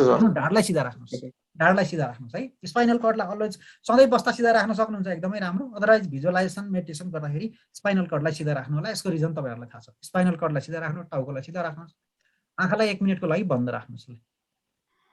तपाईँ आँखालाई बन्द राख्दै, ढाडलाई सिधा राख्दै, आफूले आफूलाई कम्फर्टेबल महसुस गर्दै तपाईँको लाइफमा एउटा एकदमै नेगेटिभ खालको, एकदमै नराम्रो मान्छे अथवा तपाईँलाई लाग्छ कि यो मान्छे चाहिँ देख्यो कि रिस उठ्छ, यस्तो खालको एउटा मान्छेको पिक्चर सम्झिनुहोस्, इमेज। मेन्टल स्क्रिनमा ल्याउनुहोस्, निधारमा ल्याउनुहोस्। जो मान्छे तपाईँलाई मन पर्दैन, जो मान्छे तपाईँ सम्झिनै चाहनुहुन्न कि त्यो मान्छे सम्झ्यो कि तपाईँलाई पुरा खुट्टादेखि टाउकासम्म रिस उठ्छ। त्यो मान्छेलाई मेन्टल स्क्रिन भनेको निधार हो, निधारमा ल्याउनुहोस्, त्यसको इमेज ल्याउनुहोस्, सम्झिनुहोस् त्यो मान्छेलाई, त्यो इमेजलाई पुरा ब्राइट बनाउनुहोस्, मेन्टल स्क्रिनमा निधारमा ल्याउनुहोस्। हो अब के गर्नुहोस् भने यो तपाईँलाई एकदम मन नपर्ने मान्छेको इमेज हो। कल्पना गर्नुहोस् तपाईँको हातमा एउटा ब्ल्याक पेन्टिङ ब्रस छ, ब्ल्याक पेन्टिङ ब्रस छ, अथवा तपाईँको हातमा कलर छ, ब्रस छ। अब त्यो ब्रसको सहायताले त्यो मान्छेलाई पुरै कालो पोतिदिनुहोस्। इमेजिन गर्नुहोस् त त्यसको अनुहारभरि कालो लगाइदिनुहोस्, पुरै पुरै पुरै पुरै अनुहारमा पुरै पोतिदिनुहोस् कालो, पुरै मुख बन्द कालो भइसक्यो, मुख पुरै कपाल सपाल सबै उसले लगाएको कपडा सपडा सबै पुरै होल उसको इमेजलाई पुरै कालो पोतिदिनुहोस्, कम्प्लिटली कालो, कम्प्लिटली कालो, पुरै केही पनि त्यो इमेजमा केही पनि नरहोस्, अलिकति पनि त्यो मान्छेको केही पनि नरहोस्, पुरै कालो लगाइदिनुहोस्, पुरै पेन्टिङ गरिदिनुहोस् न, पुरै पुरै पोलिस गरिदिनुहोस्, कलर गरिदिनुहोस्, कम्प्लिटली ब्ल्याक बनाइदिनुहोस्। अझै कतै कतै केही कलर देखिन्छ भने अझै लगाइदिनुहोस्, पुरै लगाइदिनुहोस्। मानव तपाईँको हातमा पुरै जति चाहियो त्यति कलर लिन सक्नुहुन्छ, तल बाल्टिनमा कलर छ, ब्रस छ, पुरै ट्याप ट्याप ट्याप लगाइदिनुहोस्, पुरै कालो गरिदिनुहोस्, होल ब्ल्याक गरिदिनुहोस्। अब के गर्नुहोस् भनेदेखि एउटा तपाईँलाई अहिलेसम्मको सबैभन्दा बेस्ट मान्छे, मोटिभेटर अथवा कोही गुरुहरू हुनुहुन्छ तपाईँहरूको, अथवा कोही रोल मोडलहरू हुनुहुन्छ, त्यो इमेजलाई बिस्तारै बिस्तारै मेन्टल स्क्रिनमा ल्याउनुहोस् अथवा निधारमा ल्याउनुहोस्, टक्क राख्नुहोस्। त्यहाँ एउटा कोटेसन दिन सक्नुहुन्छ अथवा भोइस राख्न सक्नुहुन्छ, yes you can do it, अथवा फलाना म एकदम गर्न सक्छु, यस्तो खालको भोइस छ भने तपाईँ त्यो पनि राख्न सक्नुहुन्छ। यो इमेजलाई फ्रेममा राख्न सक्नुहुन्छ, ब्युटिफाई गर्न सक्नुहुन्छ, कट्ट ब्युटिफाई गरेर मेन्टल स्क्रिनमा त्यो इमेजलाई राख्नुहोस्। ल आँखा खोल्नुहोस्, अघिको मन नपर्ने मान्छेको इमेज सम्झिनुहोस् त। अब तपाईँले त्यो इमेज सम्झिनलाई नि प्र्याक्टिस गर्नुपर्छ, एक्सर्साइज गर्नुपर्छ, जबरजस्ती ल्याउनुपर्छ तपाईँको माइन्डमा। त्यो इमेज त तपाईँले खोज्नुपर्छ हाम्रो माइन्डमा। गेम कति बेरको? 5 सेकेन्डको 10 सेकेन्डको गेम हो।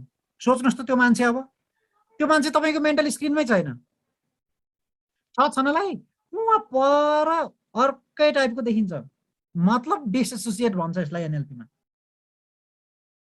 यो सिम्पल। ल हेर्नुहोस्, ल सुनाउनुहोस्, कसैलाई सुनाउनु छ भने त्यो मान्छेको इमेज छ छैन त? छ सर, तर त्यो त कहाँ गयो खोजेर ल्याउनु पर्ने हुन्छ, गयो मान्छेको इमेज त त्यो, होइन? यसलाई भन्छ जसै मैले पाएँ त्यो एउटा म्याजिक सोमा पनि देखेको छ, यो त सेम म्याजिक त होइन सर, यो जम्मा मेन्टल गेम हो। यो एउटा हिप्नोटाइज जस्तो भन्छ नि, होइन? त्यो त मलाई फेक जस्तो लागेको थियो कि त्यो चाहिँ। यो त के फेक भयो र? यो त के फेकै भएन नि सर। तपाईँ हाम्रो माइन्डमा एउटा मान्छेको इमेज छ, त्यो इमेजलाई हामीले के गर्यौँ त भन्दा हाम्रो माइन्डमा एसोसिएट पोजिसनमा थियो, होइन? हाम्रो माइन्डमा एसोसिएट भनेको हाम्रो मेन्टल स्क्रिनमा नजिक थियो, ब्राइट थियो, कलर थियो, भोइस थियो। हामीले त्यसलाई चेन्ज गरेर के गर्यौँ? डिसोसिएट गर्यौँ, पर राखिदियौँ। यहाँ केही न म्याजिक छ, न केही एउटा फेक छ, न कुनै केही छ, केही पनि छैन क्या सर। यो एउटा के हो भन्दा माइन्डको गेम हो। हामीले के गर्यौँ भन्दा कोही एबिसी व्यक्तिको पिक्चरलाई हामीले एकदम नजिक ल्याएर राखिरहेको थियौँ, अहिले हामीले टाढा बनाइदियौँ। नजिक बनाउँदा हामीलाई बेफाइदा थियो, हाम्रो माइन्डलाई प्रेसर भइरहेको थियो, तनाव दिइरहेको थियो। अहिले हामीले के गर्थ्यौँ? यसलाई टाढा पुर्याइदिउँ, त्यो हामीलाई आउँदैन। अब हामी के गर्छौँ? आफू स्मुथली अगाडि जान सक्छौँ। यस्ता त हामीसँग इभेन्टहरू पास्टका कति छन्, त्यसलाई हामीले म्यानेज गर्छौँ, त्यसलाई हामीले हिल योर पास्ट भन्छौँ, होइन? अब पास्ट म्यानेज हुन्छ भने हामीले फ्युचर पनि त तान्न सकिन्छ नि, फ्युचरलाई पनि त हामी भिजुअलाइजेसन गरेर तान्न सकिन्छ नि। यो खास कुनै म्याजिक होइन सर, यो एनएलपी हो, न्युरो लिङ्ग्विस्टिक प्रोग्रामिङ हो। अहिले तपाईँलाई यो पनि बताउँ, धेरै प्रोग्रामहरू, धेरै कोर्सहरू चल्छन्, नट ओन्ली इन नेपाल, इन्डियामा, नेपालमा अथवा अन्त जे प्याकिङ गरेको हुन्छ, जे नाम दिएको हुन्छ, त्यो सबै एनएलपीको एउटा पार्ट्स हो, एउटा पार्ट्स हो। धेरै छ एनएलपीमा टेक्निकहरू। हाम्रो माइन्डलाई आफूले आफूलाई अथवा आफ्नो माइन्डलाई कसरी कन्ट्रोलमा राख्ने भन्ने टेक्निकहरू, अथाह टेक्निकहरू छन्। हो यिनै टेक्निकहरू हामी होल एनएलपीमा लगाउँछौँ। हरेक पेसाको मान्छेलाई, हरेक व्यवसायको मान्छेलाई कम्प्लिटली एनएलपी उत्तिकै युटिलाइज। अनि सर एज अ टिचरलाई चाहिँ कसरी एडभान्टेज हुन्छ सर यो? त्यही त भने त, टिचरलाई अब सबैभन्दा पहिला त आफूलाई म्यानेज गर्ने कुरा भयो, सबैले गर्नै पर्यो, होइन? अब टिचरलाई भनेको तपाईँको प्रोफेसनमा चाहिँ कसरी युज हुन्छ भन्ने कुरा हो क्या। टिचरलाई भनेको तपाईँ प्रोफेसनमा हामी कसरी युज गर्न सक्छौँ, लाइफमा र प्रोफेसनमा दुईवटा कुरा हुन्छ नि। हामी प्रोफेसन, जस्तो तपाईँ प्रोफेसन पेसाले पो टिचर हो त, होइन त? पेसाले नै टिचर हो, अदरवाइज त अरू त होइन नि त। पेसाले तपाईँ टिचर हो, होइन? अब पेसामा चाहिँ हामी कसरी युज गर्न सक्छौँ भन्दाखेरि दुईवटा तरिका। यदि तपाईँ आफू टिचर हुनुहुन्छ भने तपाईँ अब आफ्नो क्लासरुममा एनएलपी इन्ट्रोड्युस गर्न चाहनुहुन्छ, तपाईँ आफ्नो way of speaking, way of delivery, तपाईँको एनएलपी हामीले जब गर्छौँ, एनएलपी गर्ने बित्तिकै मान्छेलाई, अरू मान्छेले एनएलपी गरेको मान्छेलाई लाइक गर्न सुरु गर्छ क्या अटोमेटिक रूपमा। उसको बोल्ने शैली, उसको हिँड्ने चल्ने शैली, उसको प्रोग्रामिङ हुने शैली अटोमेटिक फरक हुन्छ क्या। किनभने हाम्रो त्यही अनुसारको भिजुअलाइजेसन भएको हुन्छ, हामी त्यही अनुसार आफूले आफूलाई म्यानेज गरिरहेका हुन्छौँ। एनएलपीमा सिकाएकै हुन्छ, कम्युनिकेसनको लागि 3टा च्याप्टरै छ, कम्युनिकेसन कसरी बेटर गर्ने। र हाम्रो कम्युनिकेसन प्रभावकारी बनाउनका लागि लिसनर, सेन्डर र रिसिभर भन्ने हुन्छ कम्युनिकेसनमा। सेन्डर भनेको बोल्ने मान्छे, रिसिभर भनेको सुन्ने मान्छे। रिसिभरलाई कस्तो खालको कम्युनिकेसन चाहिँ मनपर्छ त्यो खालको यहाँ सिकाउँछ होइन। अनि त्यही अनुसार हामी कम्युनिकेसन डेभलप गर्न सक्यो। टिचरलाई मात्रै होइन सर, हरेकलाई फाइदा हुन्छ। डक्टरलाई पनि हेर्नु सर, एउटा डक्टर छ, जस्तो तपाईँलाई मैले इक्जाम्पल, एकदम रियल इक्जाम्पल दिन्छु। 2जना डक्टरहरूलाई म कम्पेयर गर्छु, नाममा लिन्न। एकजना डक्टर साहबकोमा गएँ म, मेरो छोरोलाई लिएर गएको, उसको प्रब्लम थियो कानमा।